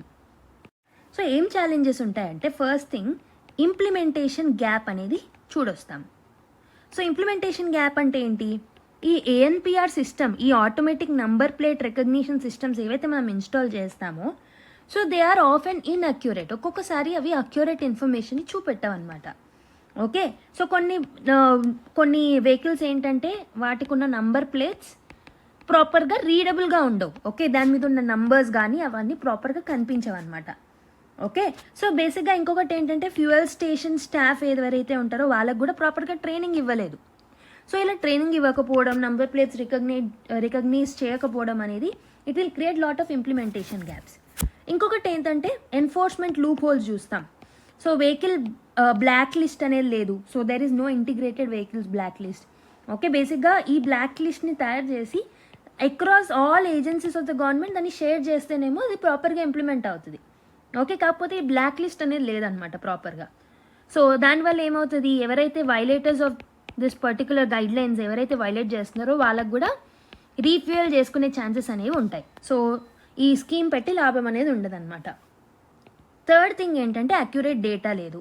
So there is no credible data on how this non compliant vehicles remain on the road. Okay, అసలు ఎందుకు ఇవి ఇంకా రోడ్ మీదనే ఉన్నాయంటే, ఇంకా ఎందుకు ఇవి ఎగ్జిస్టెన్స్లో ఉన్నాయనే ఒక డేటా అనేది లేదు. ఎన్ని ఉన్నాయనేది కూడా ప్రాపర్ డేటా, క్రెడిబుల్ డేటా మన దగ్గర లేదనమాట. And other thing is equity concerns. Lower income group ఎవరైతే ఉంటారో these people cannot afford the new vehicles. వాళ్ళు ఏం చేస్తారు, ఓల్డర్ వెహికల్స్ మీదనే తిరుగుతూ ఉంటారనమాట. అండ్ ఆల్సో ఈ స్క్రాపేజ్ సబ్సిడీస్ అనేవి కూడా ప్రాపర్గా వాళ్ళకి అందట్లేవు. ఒకవేళ వాళ్ళు కొత్త వెహికల్స్ని కొనుక్కుందామన్నా దానికి సంబంధించి ట్రాన్సిషన్ స్కీమ్స్ లేవు, గవర్నమెంట్ ఎలాంటి సబ్సిడీస్ ఇవ్వట్లేదు. సో ఇక్కడ మోస్ట్ ఎఫెక్ట్ అయ్యేది ఎవరు? This will actually lead to equity concerns అనమాట. ఎక్కువ ఎఫెక్ట్ అయ్యేది మార్జినలైజ్డ్ అండ్ బిలో పావర్టీ లైన్లో ఉన్న పీపుల్ ఎక్కువ ఎఫెక్ట్ అవుతారు. ఇంకొకటి ఏంటంటే public acceptance is also absent అనమాట. సో ఇక్కడ ఏంటంటే అవేర్నెస్ క్యాంపెయిన్స్ని కండక్ట్ చేయట్లేదు. So this will create lot of backlash from the public, confusion from the public. So that is another negative from this particular thing. మరి ఏం చేస్తే బాగుంటుంది, what should be the way forward? ఇన్ని issues ఉన్నాయి కదా, ఏం చేస్తే మనం ఈ పర్టికులర్ కన్సర్న్స్ని మనం అడ్రస్ చేయొచ్చు? ఒకటి వచ్చేసి డేటా ప్రాబ్లమ్స్ ఉన్నాయి కాబట్టి we have to come up with the integrated data and proper surveillance mechanisms. So real time black లిస్ట్ని మనం క్రియేట్ చేసి అక్రాస్ ఆల్ ఏజెన్సీస్తో మనము ఈ డేటా లిస్ట్ని ఓకే షేర్ చేసుకోవాల్సిన అవసరం అయితే ఉంటుందన్నమాట. ఓకే, ఆల్ ది ఎన్ఫోర్స్మెంట్ ఏజెంట్స్కి మనము ఈ పర్టికులర్ బ్లాక్ లిస్ట్ని షేర్ చేయాలి. ఆల్టర్నేటివ్ ట్రాన్స్పోర్ట్ సిస్టమ్స్ని మనం ప్రొవైడ్ చేయాలి. లైక్ పబ్లిక్ ట్రాన్స్పోర్ట్ని ఎఫిషియెంట్గా ఎట్ అఫోర్డబుల్ ప్రైస్ మనం తీసుకురావాలి. ఈ వెహికల్స్ని మనం ప్రమోట్ చేయాలి. ఓకే, ఎలక్ట్రానిక్ వెహికల్స్ని అండ్ హైబ్రిడ్ కన్వర్షన్స్. సో బేసిక్గా ఎలక్ట్రిక్ ప్లస్ నార్మల్ వెహికల్స్ ఏవైతే ఉంటాయో ఇలాంటి హైబ్రిడ్ వర్షన్స్ని కూడా మనం తీసుకురావాలి. Okay, and also we have to adapt some best practices that are followed. For example Beijing, Tokyo, Paris వీళ్ళు ఏంటంటే అర్బన్ వెహికల్ మేనేజ్మెంట్లో సో మంచి రిజల్ట్స్ని చూసారు, వాళ్ళ లాంటి బెస్ట్ ప్రాక్టీసెస్ని మనం అడాప్ట్ చేసుకోవచ్చు. అండ్ ఆల్సో ఓల్డ్ వెహికల్స్ని స్క్రాప్ చేసుకోవడానికి ప్రాపర్ ఇన్సెంటివ్స్ వాళ్ళకి ఇచ్చినట్టయితే they'll scrap the old vehicles and they'll buy the new vehicles. So scrappage bonuses ఇవ్వాలి, లేకపోతే క్రెడిట్ యాక్సెస్ అనేది ఇవ్వాలి, వెహికల్ రీప్లేస్మెంట్ గ్రాంట్స్ అన్న పీపుల్కి ప్రొవైడ్ చేయాలి. Next public communication is important.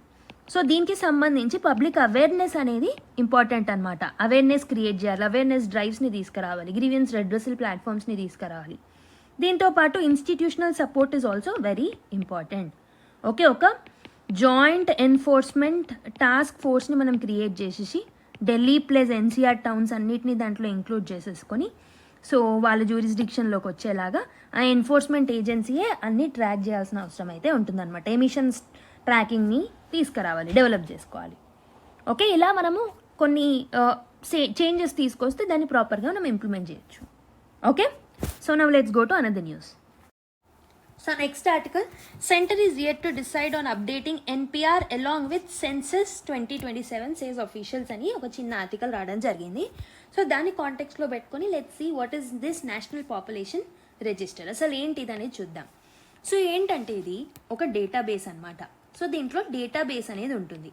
So ఈ డేటాలో దేని గురించి మెన్షన్ చేస్తాము, this will contain the list of usual residents of the country. So citizenship ఉందా లేదా అనేది కాదు, రెసిడెంట్స్ ఎవరైతే ఉంటారో వాళ్ళందరి లిస్ట్ని మనము ప్రిపేర్ చేస్తాం. ఒక డేటాబేస్ని క్రియేట్ చేయడమే ఎన్పిఆర్ అని అంటామన్నమాట, national population register. Okay, so resident అంటే ఎవరు, who has resided in the place for 6 months, ఒక 6 నెలల కన్నా ఎక్కువగా ఆ ప్రాంతంలో ఉంటే ఆ పర్సన్ని మనము రెసిడెంట్ అని అనొచ్చు అనమాట. ఓకే, లేకపోతే అక్కడ నివసించినా ఓకే, లేకపోతే నెక్స్ట్ 6 months ఇక్కడే ఉంటాను అని ఒక ప్రూఫ్ ఇచ్చినా, లేకపోతే if that particular person have an intention to reside in that particular place for the next 6 months also that can be treated as a resident అనమాట. ఓకే, సో ఈ NPR database అనేది create చేయడం వల్ల ఒక comprehensive identity database అనేది తయారవుతుంది. Okay, so దీనివల్ల ఏంటి, సో రిగార్డ్లెస్ ఆఫ్ సిటిజన్షిప్ ఉందా లేదా పక్కన పెడితే అసలు మన ఇండియాలో ఎవరు ఉంటున్నారనేది మనకు తెలుస్తుంది అనమాట, లిస్ట్ అనేది వస్తుంది అనమాట. సో దీనికోసం మనం ఏం చేస్తాము, హౌస్ టు హౌస్ ఎన్యూమరేషన్ అనేది చేస్తాము. అండ్ హౌస్ లిస్టింగ్ ఫేజ్ ఏదైతే ఉంటుందో, సెన్సస్లో 2 phases ఉంటాయి. ఫస్ట్ది వచ్చేసి హౌస్ లిస్టింగ్ ఫేజ్ అనమాట. సో ఈ హౌస్ లిస్టింగ్ ఫేజ్లో మనం ఏం చేస్తాము అని అంటే, ఈ హౌస్ లిస్టింగ్తో పాటు హౌస్ టు హౌస్ ఎన్యూమరేషన్ అనేది చేస్తాము, which is a part of NPR. దీన్ని ఫస్ట్ ఎప్పుడు క్రియేట్ చేసామంటే 2010లో, తర్వాత 2015లో అప్డేట్ చేసాము. అండ్ కరెంట్ డీటెయిల్స్ ప్రకారం మనం చూసుకుంటే ఆల్మోస్ట్ 119 అంటే 119 crore సిటిజన్స్ రెసిడెంట్స్ ఉన్నారు, నాట్ సిటిజన్స్, రెసిడెంట్స్ ఉన్నారు ఇండియాలో. Okay, so as of March 2020 ప్రకారం చూసుకుంటే అప్పటి వరకు మినిస్ట్రీ ఆఫ్ హోమ్ అఫైర్స్ ఏం చేసింది అని అంటే, it has amended the census rules of 1990 census రూల్స్ని అమెండ్ చేసింది అనమాట. సో దీని ప్రకారం ఏంటంటే, electronic storage of census data can be done through this particular rules. Okay, rules బట్టి ఎలక్ట్రానిక్ స్టోరేజ్ అనేది చేసుకోవచ్చు అని చెప్పారనమాట. And also it has enabled self enumeration కూడా చేసుకోవచ్చు, స్వతహాగా కూడా చేసుకోవచ్చు అనమాట. అయితే దీనికి లీగల్ బ్యాకింగ్ ఉందా, ఈ ఎన్పిఆర్కి ఏమైనా లీగల్ బ్యాకింగ్ ఉందా, ఓకే దీనికి ఏదైనా చట్టం ఉందా అని అంటే, ఎస్, సిటిజన్షిప్ యాక్ట్ ఆఫ్ 1955 నుంచి దీన్ని మనం స్టార్ట్ చేసామన్నమాట. అండ్ ఆల్సో అదే కాదు, citizenship registration of citizens and issue of national identity card rules 2003 ఈ పర్టికులర్ చట్టం ప్రకారం కూడా మనము ఎన్పిఆర్ని కండక్ట్ చేసుకుంటామన్నమాట. ఓకే, బేసిక్గా ఎవరైతే మనం ఎప్పుడైతే ఎన్పిఆర్ని కండక్ట్ చేస్తామో, it's mandatory for every usual citizen of India to get enumerated in this particular activity. Okay, so this is about NPR. So alongside census NPR కూడా చేయబోతున్నాం అనేది న్యూస్లో వచ్చింది. సో ఇప్పుడు ఒక క్వశ్చన్ని చూద్దాం. Consider the following statements regarding the national population register. It is a database containing a list of all those residents of a country who have resided in a place for 1 year or more and intend to reside there for another 1 year or more. It was first collected in 2010. It includes residents, both citizens and non-citizens, unlike the census which captures the data of only Indian citizens. So ఇక్కడ మీరు highlight చేసుకోవాల్సిన points ఏంటంటే, so ఇక్కడ 1 year ఇచ్చారు, okay 1 year or more అని ఇచ్చారు, ఇక్కడ కూడా 1 year or more అని ఇచ్చారు, ఇక్కడ 2010 ఇచ్చారు, ఇక్కడ సిటిజన్స్ నాన్ సిటిజన్స్ అని ఇచ్చారు, సెన్సస్ అని ఇచ్చారు. సో ఈ కీవర్డ్స్ ఆధారంగా you can actually confirm what is the answer. So ఈ పర్టికులర్ ఆన్సర్ నేను చెప్పను. I want you people to comment down in the comment section. Okay, I'll see. So ఒక 300 పీపుల్ చూస్తే ఎంతమంది కామెంట్ చేస్తారనేది I'll check today. Okay, so before getting to the next article let me tell you. So anthropology students కోసం anthro map అనే సిరీస్ని కూడా మేము launch చేశాము. So this is a paid course. So you can master anthropology through previous year questions అనమాట. This will be actually taken by Sairam sir. So 3,999 is the price. Features చూసుకుంటే ఆంథ్రోపాలజీని previous year question themes ఆధారంగా డీటెయిల్గా మీకు cover చేయడం జరుగుతుంది. Quality model answers ఇస్తాము with best embellishments and value addition boxes. System based answer writing అనేది ఉంటుంది. And 2 comprehensive test along with the evaluation will be provided. Mentorship, call support and the faculty support will be there throughout. CA enrichment మెటీరియల్ని కూడా మీకు provide చేస్తాం. మీకు ఏమైనా queries ఉన్నా purchase చేయాలనుకున్నా so you can call to the same number 6305955532. Already batch start అయిపోయింది. If you want to enrol you can enroll. Okay, so next one, government fast tracks procurement of male class drones to enhance border surveillance. So మీ MALE అంటే ఇక్కడ ఏంటి, medium altitude long endurance డ్రోన్స్ని procure చేసి like surveillance కోసం we have to fast track the procurement అని చెప్పేసి government చెప్తుంది అనమాట. సో ఏంటిది, సో ఇది న్యూస్లో ఉంది కాబట్టి ఏంటి అదే చూద్దాం. So MALE male class drones అంటే ఏంటి, medium altitude long endurance drones అనమాట. Okay, so this will help in enhancing the surveillance అనేది ఎన్హాన్స్ అవుతుంది అనమాట. ఈ యాక్టివిటీ అనేది ఎన్హాన్స్ అవుతుంది. సో బేసిక్గా along the sea and also along the land borders మనం సర్వేలెన్స్ని ఇంప్రూవ్ చేసుకోవచ్చు by using these particular drones. Okay, so దీని యొక్క ప్రొక్యూర్మెంట్ని లోకల్ మ్యానుఫ్యాక్చరర్స్ నుంచి వీటిని ప్రొక్యూర్ చేసుకోవడం అనేది స్పీడప్ చేసింది అనమాట గవర్నమెంట్. ఓకే, సో దీనివల్ల మనం రియల్ టైం మానిటరింగ్ చేయొచ్చు. ఆపరేషనల్ రెడీనెస్ అంటే బేసిక్గా ఏదైనా క్రిటికల్ ఏరియాస్ ఉంటే అక్కడ రెడీనెస్ని ఇంప్రూవ్ చేసుకోవచ్చు అనమాట మనము. ఓకే, సో ఈ పర్టికులర్ థింగ్స్ ఏంటంటే మనకి real time surveillance and operational రెడీనెస్ని ఇంప్రూవ్ చేస్తాయి along the sea and the land borders. And also border మానిటరింగ్కి, బార్డర్ సెక్యూరిటీకి కూడా మనకి హెల్ప్ఫుల్ అవుతాయి అనమాట. Mainly eastern and western fronts of the country దీన్ని మనము అడాప్ట్ చేసుకోవచ్చు. ఓకే, మరి వీటి యొక్క టెక్నాలజికల్ అండ్ స్ట్రాటజిక్ సిగ్నిఫికెన్స్ అయితే మీరు చూసినట్టయితే ఈ డ్రోన్స్ ఏంటంటే రియల్ టైమ్ ఇంటెలిజెన్స్ని ఇంప్రూవ్ చేస్తాయి అనమాట. సో బేసిక్గా మనకి సర్వేలెన్స్కి హెల్ప్ అవుతాయి, రీకనైజెన్స్కి హెల్ప్ అవుతాయి, ఇంటెలిజెన్స్కి హెల్ప్ అవుతాయి. సో బేసిక్గా దీన్ని మనం ISR అని అంటూ ఉంటాం.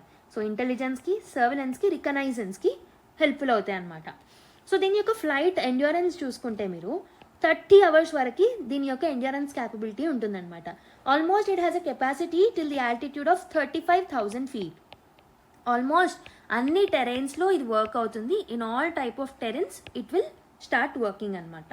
ఓకే, సో ఇదేంటంటే బేసిక్గా ఇండిజీనియస్ ప్రొడక్షన్ని ప్రమోట్ చేస్తుంది. ఓకే, ఇండిజీనియస్ లోకల్ ట్రేడర్స్ ఎవరైతే ఉంటారో, లోకల్ ప్రొడ్యూసర్స్ ఎవరైతే ఉంటారో వాళ్ళ నుంచి ప్రొక్యూర్ చేసుకుంటుంది అనమాట. We are stopping the dependency on the foreign suppliers. So mostly మనం ఏం చేస్తున్నాం, we are trying to come up with 60% indigenous content only. Okay, first time ఈ మెయిల్ డ్రోన్స్ ఏవైతే ఉంటాయో first time Indian manufacturers have been asked to supply the MALE drones. That's why it is in the news. Okay, you can mention that. So earlier ఏంటంటే మనం Israel నుంచి import చేసుకునే వాళ్ళం, but now indigenous ప్రొడ్యూసర్స్కి we have asked to supply them. So this shows the indigenisation of the arms. Okay, next, India played a key role in bringing out FATF report on terrorist financing అని చెప్పేసి ఒక article రావడం జరిగింది. Okay, బేసిక్గా ఈ ఆర్టికల్లో FATF గురించి ఉంది కాబట్టి let's see what is FATF first. FATF అంటే this is a initiative of G7 nations అనమాట. దీన్ని ఎప్పుడు ఎస్టాబ్లిష్ చేసుకున్నాము, 1989లో దీన్ని ఎస్టాబ్లిష్ చేసుకోవడం జరిగింది G7 యొక్క ప్యారిస్ సమ్మిట్లో. ఓకే, అయితే ఇదొక inter governmental policy making body అనమాట. సో ఇదేం చేస్తుంది, మనీ లాండరింగ్ యాక్టివిటీస్ని కంట్రోల్ చేయడానికి యాంటీ మనీ లాండరింగ్ గైడ్లైన్స్ని, యాంటీ టెర్రర్ ఫినాన్సింగ్ గైడ్లైన్స్ని ఇస్తుంది అనమాట. ఓకే, దీని యొక్క హెడ్ క్వార్టర్స్ ప్యారిస్లో ఉంటుంది, ఫ్రాన్స్లో. So it will set international standards and it will promote policies to combat money laundering and terror financing. So both national borders lo, international borders lo money laundering ni and terror financing ni control chestadi anamata. Okay, India is also a key contributor to FATF. So ee particular article lo em mention chesaru anante, so ee first time FATF anedi it has recognized something called as state-sponsored terrorism. For the first time దీన్ని recognise చేశారనమాట. So ఇది recognise చేయడంలో India played a key contributor role. It has played a key contribution. So FATF project title comprehensive update on terrorist financing risk అనే ఒక ప్రాజెక్ట్ని FATF start చేసింది. ఈ project ప్రకారం this particular project was co-led by India on one hand and the other hand France and also దీంతో పాటు UNSC అనమాట, united nation security council counter terrorism committee. వీళ్ళందరూ కలిసి for the first time they have recognised the state sponsored terrorism. So India దీనికి contribute చేసింది అనమాట. India has pushed to actually recognise this particular state sponsored terrorism. For the first time FATF రిపోర్ట్లో ఈ state sponsorship గురించి మాట్లాడడం జరిగింది. India has contributed a lot for it.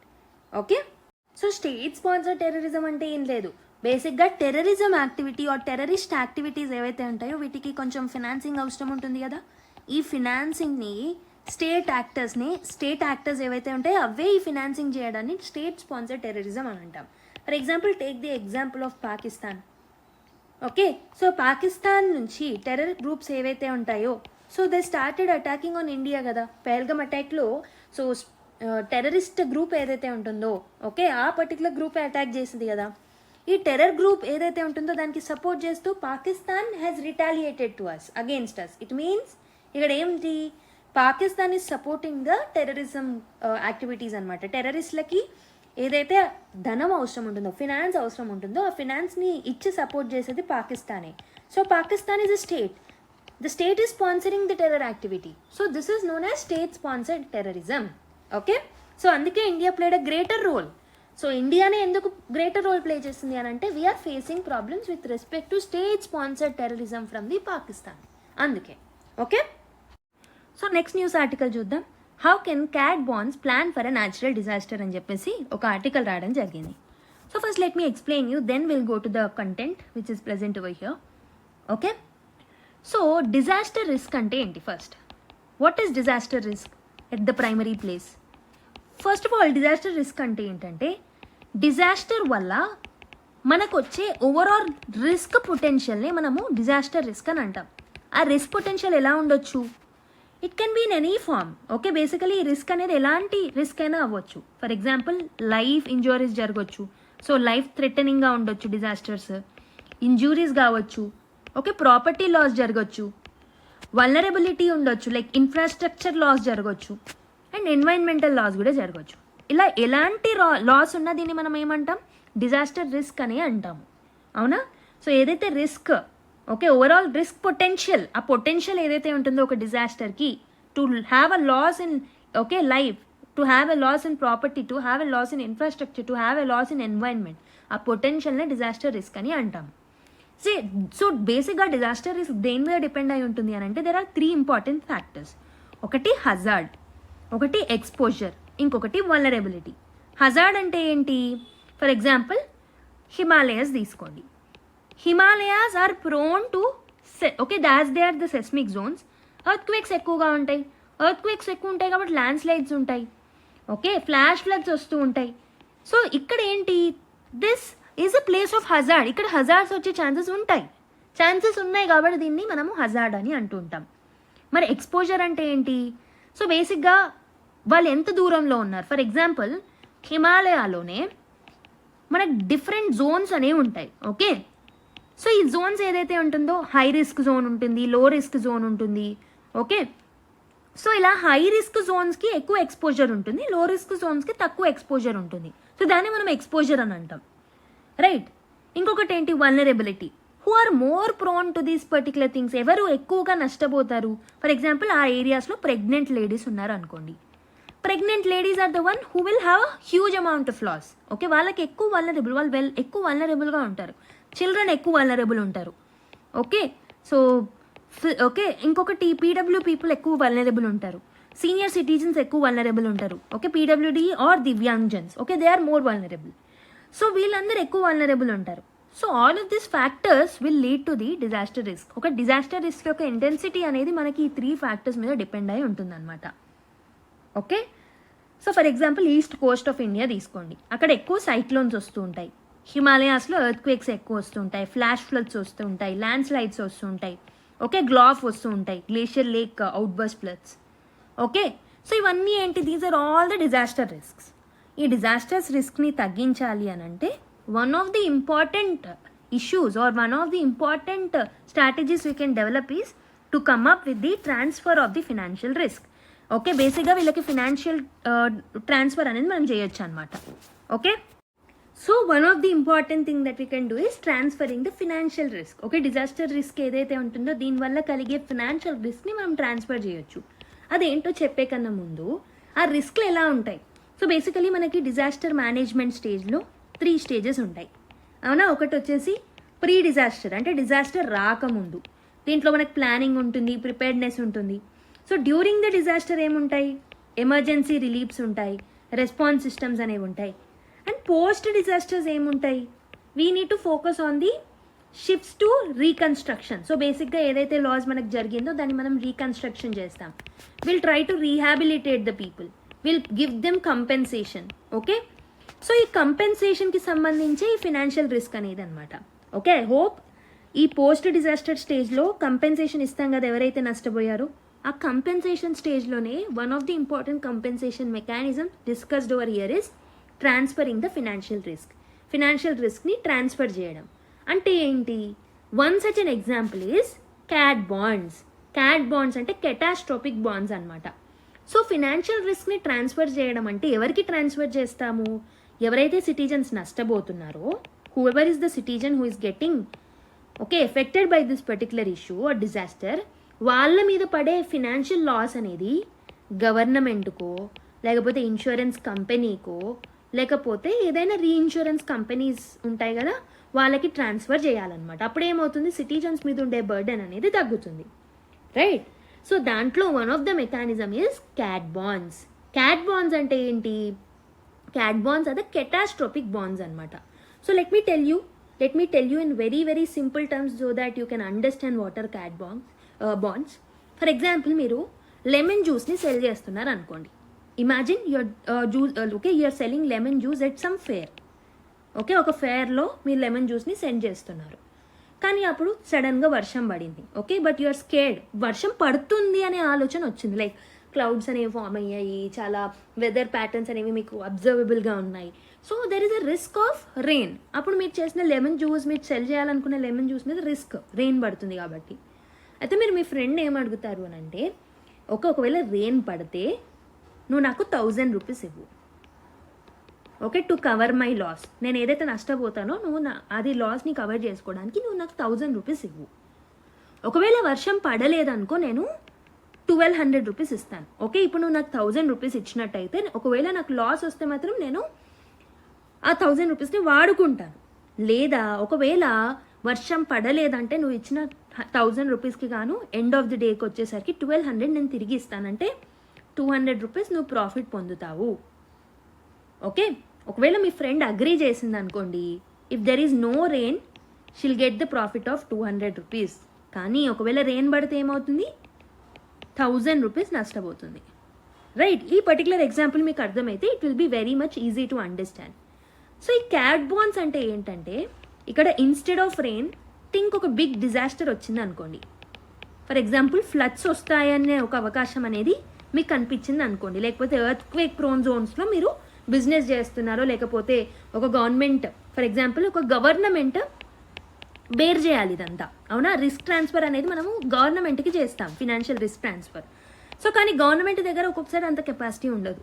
So government ఏం చేస్తుంది అని అంటే, ఒక బిగ్ ఇన్సూరెన్స్ కంపెనీ దగ్గరికి పోయి, లేకపోతే గవర్నమెంటే ఒక పర్టికులర్ ఇండివిజువల్ దగ్గరికి వెళ్ళి ఆ ఇండివిజువల్కి లేదా ఇన్వెస్టర్కి ఏం చెప్తుంది అని అంటే, take this particular cat bonds, ఈ క్యాట్ బాండ్స్ని మేము మీకు ఇస్తాము, మీరు ఈ క్యాట్ బాండ్స్ని పర్చేస్ చేసినందుకు కాను will give you high interest. ఎందుకంటే ఇవి డిజాస్టర్ రిస్క్ ప్రోన్లో ఉన్నాయి కాబట్టి, ఎక్కువ రిస్క్ అనేది ఉంది కాబట్టి మేము మీకు ఎక్కువ ఇంట్రెస్ట్తో దీన్ని తిరిగిస్తాం. ఇక్కడ మీ ఫ్రెండ్కి మీరు 200 రూపీస్ ఎక్స్ట్రా ఇస్తా అంటున్నారు కదా. సేమ్ వే గవర్నమెంట్ ఏం చేస్తుందంటే ఇన్వెస్టర్స్కి చెప్తుంది, ఒకవేళ ఇక్కడ ఫ్లడ్స్ వస్తే, ఓకే, లేకపోతే ఇక్కడ ఎర్త్ క్వేక్ వస్తే మేము మీరు ఇచ్చిన మనీని వాడుకుంటాం, లేదు అక్కడ ఫ్లడ్స్ రాలేవు, ఎర్త్ క్వేక్స్ రాలేవు అని అన్నప్పుడు మీకు ఆ ఇయర్లో ఇంట్రెస్ట్తో సహా తిరిగిస్తాం. కానీ ఇక్కడ హై ఇంట్రెస్ట్ ఉంటుంది, ఎందుకంటే ఇక్కడ ఎక్కువ రిస్క్ అనేది ఇన్వాల్వ్ అయ్యింది కాబట్టి. ఓకే, ఇక్కడ instead of you selling the lemon juice, మీ ప్లేస్లో ఒక గవర్నమెంట్ని లేదా ఒక ఇన్సూరెన్స్ కంపెనీని ఆలోచించుకోండి. Okay, draw that analogy of this particular 2 events. ఇక్కడ మీ ఫ్రెండ్ ప్లేస్లో ఇన్వెస్టర్స్ని ఆలోచించండి. సో ఇప్పుడు మీకు అర్థమైంది కదా. So I repeat it again so that you can understand. ఇక్కడ ఇన్వెస్టర్ ఒక స్టేక్ హోల్డర్, గవర్నమెంట్ ఒక stake holder, government are insurance company ఒక స్టేక్ హోల్డర్, అండ్ ఇంకొక స్టేక్ హోల్డర్స్ వచ్చేసి సిటిజన్స్. సో సిటిజన్స్ ఒక రిస్క్ ఆర్ హై ఎక్స్పోజర్ ఉన్న జోన్లో ఉన్నారు. అంటే వీళ్ళకి డిజాస్టర్ రిస్క్ అనేది హైగా ఉంటుంది. I have told disaster risk is directly proportional to exposure and vulnerability, right? So కాబట్టి ఇక్కడ రిస్క్ ఎక్కువ ఉంది కాబట్టి ఒకవేళ ఇక్కడ ఏమైనా జరిగితే government need to take the responsibility కాబట్టి, లేదా insurance companies need to take the responsibilities కాబట్టి దే నీడ్ టు యాక్ట్. కానీ గవర్నమెంట్ దగ్గర లేదా ఇన్సూరెన్స్ కంపెనీస్ దగ్గర అంత ఇన్వెస్ట్మెంట్ లేకపోవచ్చు to recover the loss of the citizens. So ఎందుకంటే citizens have transferred their financial risk to the government కదా, government రెస్పాన్సిబిలిటీయే కదా ఇది. సో గవర్నమెంట్ ఆర్ ఈ పర్టికులర్ ఇన్సూరెన్స్ కంపెనీస్ ఏం చేస్తాయనంటే they ask investors to invest in cat bonds, catastrophic బాండ్స్లో మీరు invest చేయండి. ఒక్క ఇన్వెస్టర్ ఇన్వెస్ట్ చేయరు, లాట్ ఆఫ్ ఇన్వెస్టర్స్ ఉంటారు. ఇన్వెస్టర్ 1, 2, 3 ఇలా లాట్ ఆఫ్ ఇన్వెస్టర్స్ దీని మీద ఇన్వెస్ట్ చేస్తారు. దానికి గాను గవర్నమెంట్ ఆర్ ఇన్సూరెన్స్ కంపెనీస్ ఇంట్రెస్ట్తో సహా పే చేస్తారు వాళ్ళకి.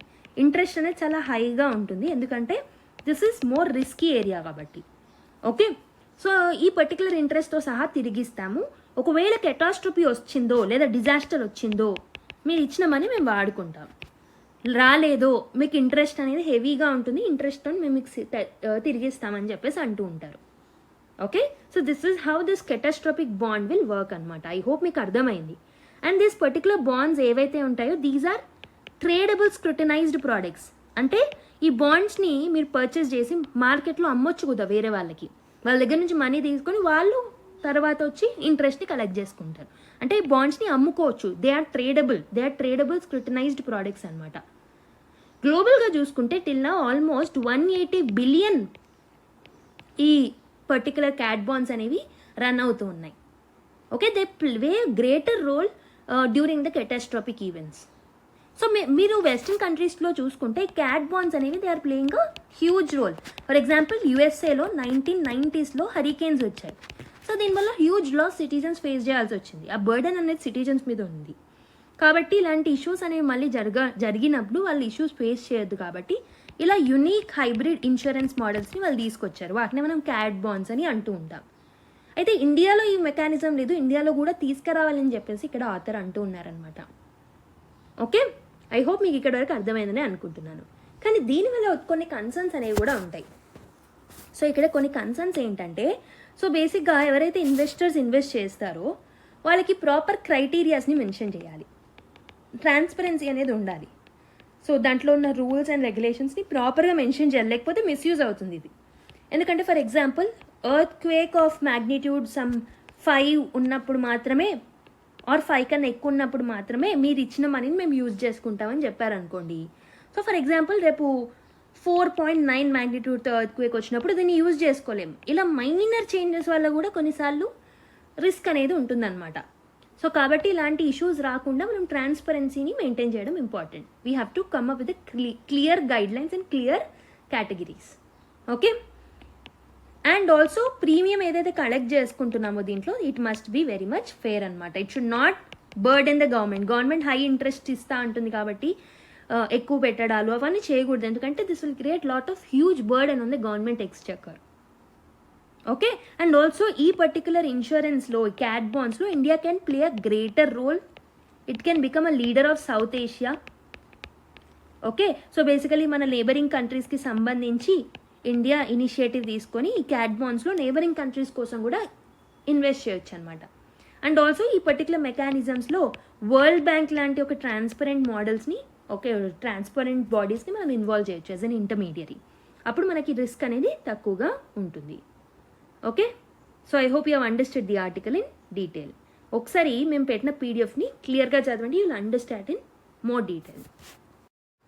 So next article, India Africa must work side by side says PM in Namibia అని ఒక ఆర్టికల్ రావడం జరిగింది. ఇదేంటో మీకు తెలిసిందే, రీసెంట్గా prime minister Narendra Modi, honourable prime minister, has went to a 5-nation tour where he have visited various countries, like for example West African region లో ఘానాని visit చేశారు. Then he went to Trinidad and Tobago. Then he went to Brazil, okay, for the BRICS meeting. And then he went to Argentina and now he is in Namibia. Namibia is a very important country with respect to India. Right, నమీబియాతో కూడా మనకి lot of relations అనేవి ఉన్నాయన్నమాట పాస్ట్లో మీరు చూసుకున్నా. అయితే south ఆఫ్రికాకి and నమీబియాకి, ఈ అన్ని కంట్రీస్కి ఏంటంటే మనకి ఉన్న common thing is colonialism. So we have all faced the colonialism అనమాట. ఓకే, సో బేసిక్గా ఇట్స్ ఎ లైక్ కాలనీ అనమాట. It's a colony. ఈ నమీబియా అనేది it was a under colonialism, it was a colony of Germany. అయితే కొన్ని రోజుల తర్వాత after Germany, కొన్ని రోజుల తర్వాత జర్మనీ ఏం చేసిందనంటే దీన్ని ఒక కంట్రోల్ అనేది, దీనికి ఫ్రీడమ్ ఇచ్చేటప్పటికన్నా ముందు, నమీబియాకి ఫ్రీడమ్ ఇచ్చే కన్నా ముందు, so it needed to be under the control of south Africa అని చెప్పేసి సౌత్ ఆఫ్రికాకి దీని మీద ఉన్న అడ్మినిస్ట్రేటివ్ కంట్రోల్ని ఇచ్చేసి వెళ్ళిపోయింది అనమాట. కానీ యాక్చువల్లీ సౌత్ ఆఫ్రికా యొక్క మెయిన్ రోల్ ఏమయ్యాలి? So it need to liberate this particular country. దీనికి అడ్మినిస్ట్రేషన్ చూసుకొని దీన్ని లిబరేట్ చేయాలి. కానీ South Africa again it has colonized this particular Namibia. Okay, మనకు సౌత్ ఆఫ్రికాలో ఈ వైట్ ఆర్ అపథీడ్ సిస్టమ్ అనేది ఉండేది. మీకు తెలిస్తే నెల్సన్ మండేలా స్టోరీ మీకు తెలిస్తే you might have seen this apartheid system of the racism which is there in South Africa. దానివల్ల నమీబియన్స్ చాలా ట్రామాని ఫేస్ చేయడం జరిగింది during this particular thing. So they want to liberalize. Okay, వాళ్ళకి freedom రావాలి అని చెప్పేసి వాళ్ళు ఒక ప్యారలల్ గవర్నమెంట్ని కూడా స్థాపించుకున్నారు ఆ టైంలో, స్వాపో అని చెప్పి. దీన్ని ఇండియా రికగ్నైజ్ కూడా చేయడం జరిగిందనమాట, ఈ స్వాపోని, which is a parallel government. And India has supported for the freedom of this particular country from the starting. India ఏంటంటే ఎవరైతే కాలనీస్, ఏవైతే ప్లేసెస్ని కలనైజ్ చేస్తున్నారో వాళ్ళు లిబరలైజ్ అవ్వాలి, వాళ్ళకి లిబర్టీ కావాలి, ఫ్రీడమ్ కావాలని ఇండియా ఎప్పుడు సపోర్ట్ చేస్తూనే ఉండింది. అలా South African African nations and South Africa, even Namibia దేశాల గురించి కూడా India has strived for their liberalism. Okay, strived for their freedom అనమాట. ఓకే, అలా నమీబియాకి కూడా దే హ్యాడ్, మనకి హిస్టారికల్గా కూడా we had very great relationship అని చెప్పొచ్చు. అలా 1990లో so this Namibia got independence అనమాట. తర్వాత we had a very great relation with Namibia. This is about a historical relation. కానీ నమీబియా యొక్క స్ట్రాటజిక్ ఇంపార్టెన్స్ చూసుకుంటే, like any other African nation, Namibia కూడా చాలా ఇంపార్టెంట్ కంట్రీ అనమాట ఇండియాకి సంబంధించి. ఎందుకు ఇది అంత ఇంపార్టెంట్ అవుతుంది అని అంటే, because of its resources. Huge resources ఉంటాయి నమీబియాలో, like any other African nation. So ఇక్కడ మనకి యురేనియం ఉంటుంది. యురేనియంలో మనం నమీబియాతో పార్ట్నర్షిప్ చేస్తే it will be helpful for our civil nuclear programmes. మన కంట్రీలో ఉన్న న్యూక్లియర్ ప్రోగ్రామ్స్కి హెల్ప్ఫుల్ అవుతుంది. సో యురేనియంలో 4th లార్జెస్ట్ ప్రొడ్యూసర్ అనమాట నమీబియా. ఇక్కడ గోల్డ్ ఉంటుంది, డైమండ్స్కి కూడా నిల్వలు ఎక్కువగా ఉంటాయి నమీబియాలో. Okay, and also copper and zinc లాంటి స్ట్రాటజిక్ మినరల్స్ ఏవైతే ఉంటాయో వాటిల్లో కూడా Namibia is leading. And also already మనం ఆయిల్ అండ్ గ్యాస్ని నమీబియా నుంచి ఇంపోర్ట్ చేసుకుంటాం. That is also a very great reserves అనేవి నమీబియాలో ఉన్నాయి. ఓకే, సో బేసిక్గా ఏంటంటే ఆఫ్రికన్ నేషన్స్లో అటు చైనా కానీ ఇటు యుఎస్ఏ కానీ they are looting this particular African nations for the resources. But India made sure that మనం అక్కడ డెవలప్మెంట్ కూడా చేయాలి. We have to partner them. వాళ్ళతో పార్ట్నర్షిప్ అయ్యి వాళ్ళల్లో కూడా డెవలప్మెంట్ని తీసుకురావాలన్న ఒక ఆలోచనతో ఇండియా ఎప్పుడు వర్క్ చేస్తూ వచ్చిందనమాట. Okay, so India is striving for what? India is actually working for something related to the inclusive development of both the countries. Okay, mutual benefits పార్ట్నర్షిప్స్ని ఇండియా సైన్ చేసుకుంటూ వస్తుందన్నమాట. So we are coming up with the MOUs with respect to health, medicine, education, people to people టైస్ని improve చేసుకోవడం. And also మనకు ఆఫ్రికాలో చూసుకుంటే మనము pan Africa ఈ నెట్వర్క్ ప్రాజెక్ట్ని తీసుకొచ్చాం, which connects the country length and బ్రెడ్త్లో, కాంటినెంట్ లెంత్ అండ్ బ్రెడ్త్లో అన్ని కంట్రీస్ కనెక్ట్ అవ్వడానికి పాన్ ఆఫ్రికా ఈ నెట్వర్క్ ప్రాజెక్ట్ని కూడా మనం తీసుకొచ్చాం ఆఫ్రికాలో. This will help in their education, this will help in their networking, communication అని ఇట్లలో హెల్ప్ చేస్తుంది. ఓకే, ఇంకా మీరు చూసుకుంటే ఇప్పుడు సైన్ చేసిన ప్రోడక్ట్స్లలో we have introduced UPI over there. So ఇక్కడే కాదు, మనము నేపాల్ చూసుకున్నా, శ్రీలంక చూసుకున్నా, సింగపూర్ చూసుకున్నా, ఫ్రాన్స్ చూసుకున్నా, సో నెక్స్ట్ ఇప్పుడు మనము రీసెంట్గా త్రినిడాడ్ అండ్ టొబాగోలో చూసుకున్నా, అండ్ ఇప్పుడు నమీబియాలో చూసుకున్నా మన యూపీఐ యాప్స్ని ప్రమోట్ చేస్తున్నాం. So which is very important for India, right? So ఇలాంటి ఇనిషియేటివ్స్ని మనం ఇక్కడ తీసుకురావడం జరిగింది. ఇంకాస్త డీటెయిల్గా చూద్దాం. So prime minister Narendra Modi addressed the Namibian parliament. He emphasized about the India's historic past. So ఆ హిస్టారిక్ పాస్ట్ అంటే ఏంటో నేను చెప్పాను, ఎందుకంటే నమీబియన్ ఫ్రీడమ్ మూవ్మెంట్లో so we had that cooperation with the country, with the Africa, and also it will help in the broader out reach to the global south. Okay, దాని గురించి మాట్లాడడం జరిగింది. He has addressed the Namibian parliament అనమాట. And major announcement చూసుకుంటే digital కోఆపరేషన్లో భాగంగా India యొక్క UPI digital సిస్టమ్స్ని మనం అక్కడ ఎనేబుల్ చేశాం. So we have licensed deal between bank of Namibia with NPCI. Health and ఆంటర్ప్రెన్యూర్షిప్లో భాగంగా ఆంటర్ప్రెన్యూర్షిప్ డెవలప్మెంట్ సెంటర్ని అక్కడ సెటప్ చేయడం జరిగింది మనము. And this will help for the cooperation in the fields of health and medicine. And highest civilian honour అయిన order of the most ancient welwitschia mirabilis అనేది award చేశారు for the honourable prime minister. So India యొక్క historical role మీరు ఒకసారి చూసుకున్నట్టయితే, India అనేది Namibia యొక్క independence లో సపోర్ట్ చేసింది. Like I have told you, వాళ్ళు ప్యారలల్ గవర్నమెంట్ ఎస్టాబ్లిష్ చేసినప్పుడు కూడా India has recognized it, that is South West Africa people's organization. So it was the first countries to raise Namibia's cause at the UN in 1946. Okay, so అందుకే స్వాపో యొక్క first mission ఇండియాలోనే setup చేసుకున్నారనమాట. So we have given that material support and moral support to the country. బేసిక్గా మన యొక్క ఆలోచన ఏంటంటే, we don't want to compete, but we want to cooperate with Africa for the development. Equal partnership, joint development మీద మనం invest చేస్తూ వచ్చాం. So PM Modi ఏం చెప్పారంటే, he has called Africa to move beyond raw material exports. Raw material exports చేయడమే కాదు, value క్రియేషన్లో, sustainable గ్రోత్లో కూడా మీరు ముందుకు రావాలి అని చెప్పేసి he has told the vision of India with respect to Pakistan. Okay, so మెయిన్గా వాళ్ళు సైన్ చేసుకునే అగ్రిమెంట్స్లో capacity building, infrastructure, resilience, technology transfers, so దీనికి సంబంధించిన అగ్రిమెంట్స్ని మనం ఎక్కువగా సైన్ చేసుకున్నాం అనమాట. Okay, so next article, very small one. Lithium ion battery recycling can touch $3.5 billion by 2030 అని ఒక చిన్న ఆర్టికల్ రావడం జరిగింది. So lithium ion battery recycling industry in India almost 2030 కల్లా $3.5 billion గ్రో అవుతుంది అని మనకి ఆర్టికల్లో వచ్చింది. సో ప్రస్తుతం ఎంత ఉంది అని అంటే, only 1% of the end of life lithium ion బ్యాటరీస్ని మనం రీసైకిల్ చేస్తున్నాం ప్రస్తుతం మీరు స్టాట్స్ చూసుకుంటే. కాబట్టి this is a very serious environmental concern. ఇది ఛాలెంజింగ్గా ఉంది కాబట్టి ఎన్వైరన్మెంట్కి, this is against the environmental ethics. కాబట్టి we need to come up with the ideals to recycle this particular thing. Okay, so economic ఆపర్చునిటీస్ని మనం ప్రమోట్ చేయాలి. ఆ lithium ion battery is a rechargeable battery commonly used for portable electronics and electric vehicles. So బేసిక్గా మనం ఈవీస్లో and also portable ఎలక్ట్రానిక్స్లో మనము lithium అయాన్కి సంబంధించిన బ్యాటరీస్ని ఎక్కువ use చేస్తూ ఉంటాం. ఓకే, సో అండ్ ఆల్సో ఇక్కడ ఎలక్ట్రోలైట్ని కూడా మనం యూజ్ చేస్తాం, which allows for the iconic movement between the electrodes. So ఆ మెకానిజమ్స్తో లిథియం అయాన్ బ్యాటరీస్ అనేవి వర్క్ చేస్తూ ఉంటాయి. ఇవి ఎక్కువగా మనకి క్రిటికల్ సెక్టర్స్ అయిన telecommunication, aerospace, industrial applications, electronic గ్యాడ్జెట్స్లో ఎక్కువ పనిచేస్తూ ఉంటాయి అన్నమాట. Okay, so this is about this particular news. So ఈ పర్టికులర్ అప్డేట్ని మీరు రాసుకోండి. You need to quote this particular thing in your answers. Okay, మీరు ఆన్సర్స్లో సబ్స్టాన్షియేషన్స్ కోసం యూస్ చేసుకోవాలి. కన్క్లూజన్స్లో, ఇంట్రడక్షన్స్లో కూడా ఇలాంటి పాయింట్స్ని మీరు ఓకే యూస్ చేసుకోవచ్చు. అండ్ ఇంకొక థింగ్ ఏంటంటే, కన్క్లూజన్స్ ఎన్నో రకాలు ఉంటాయి.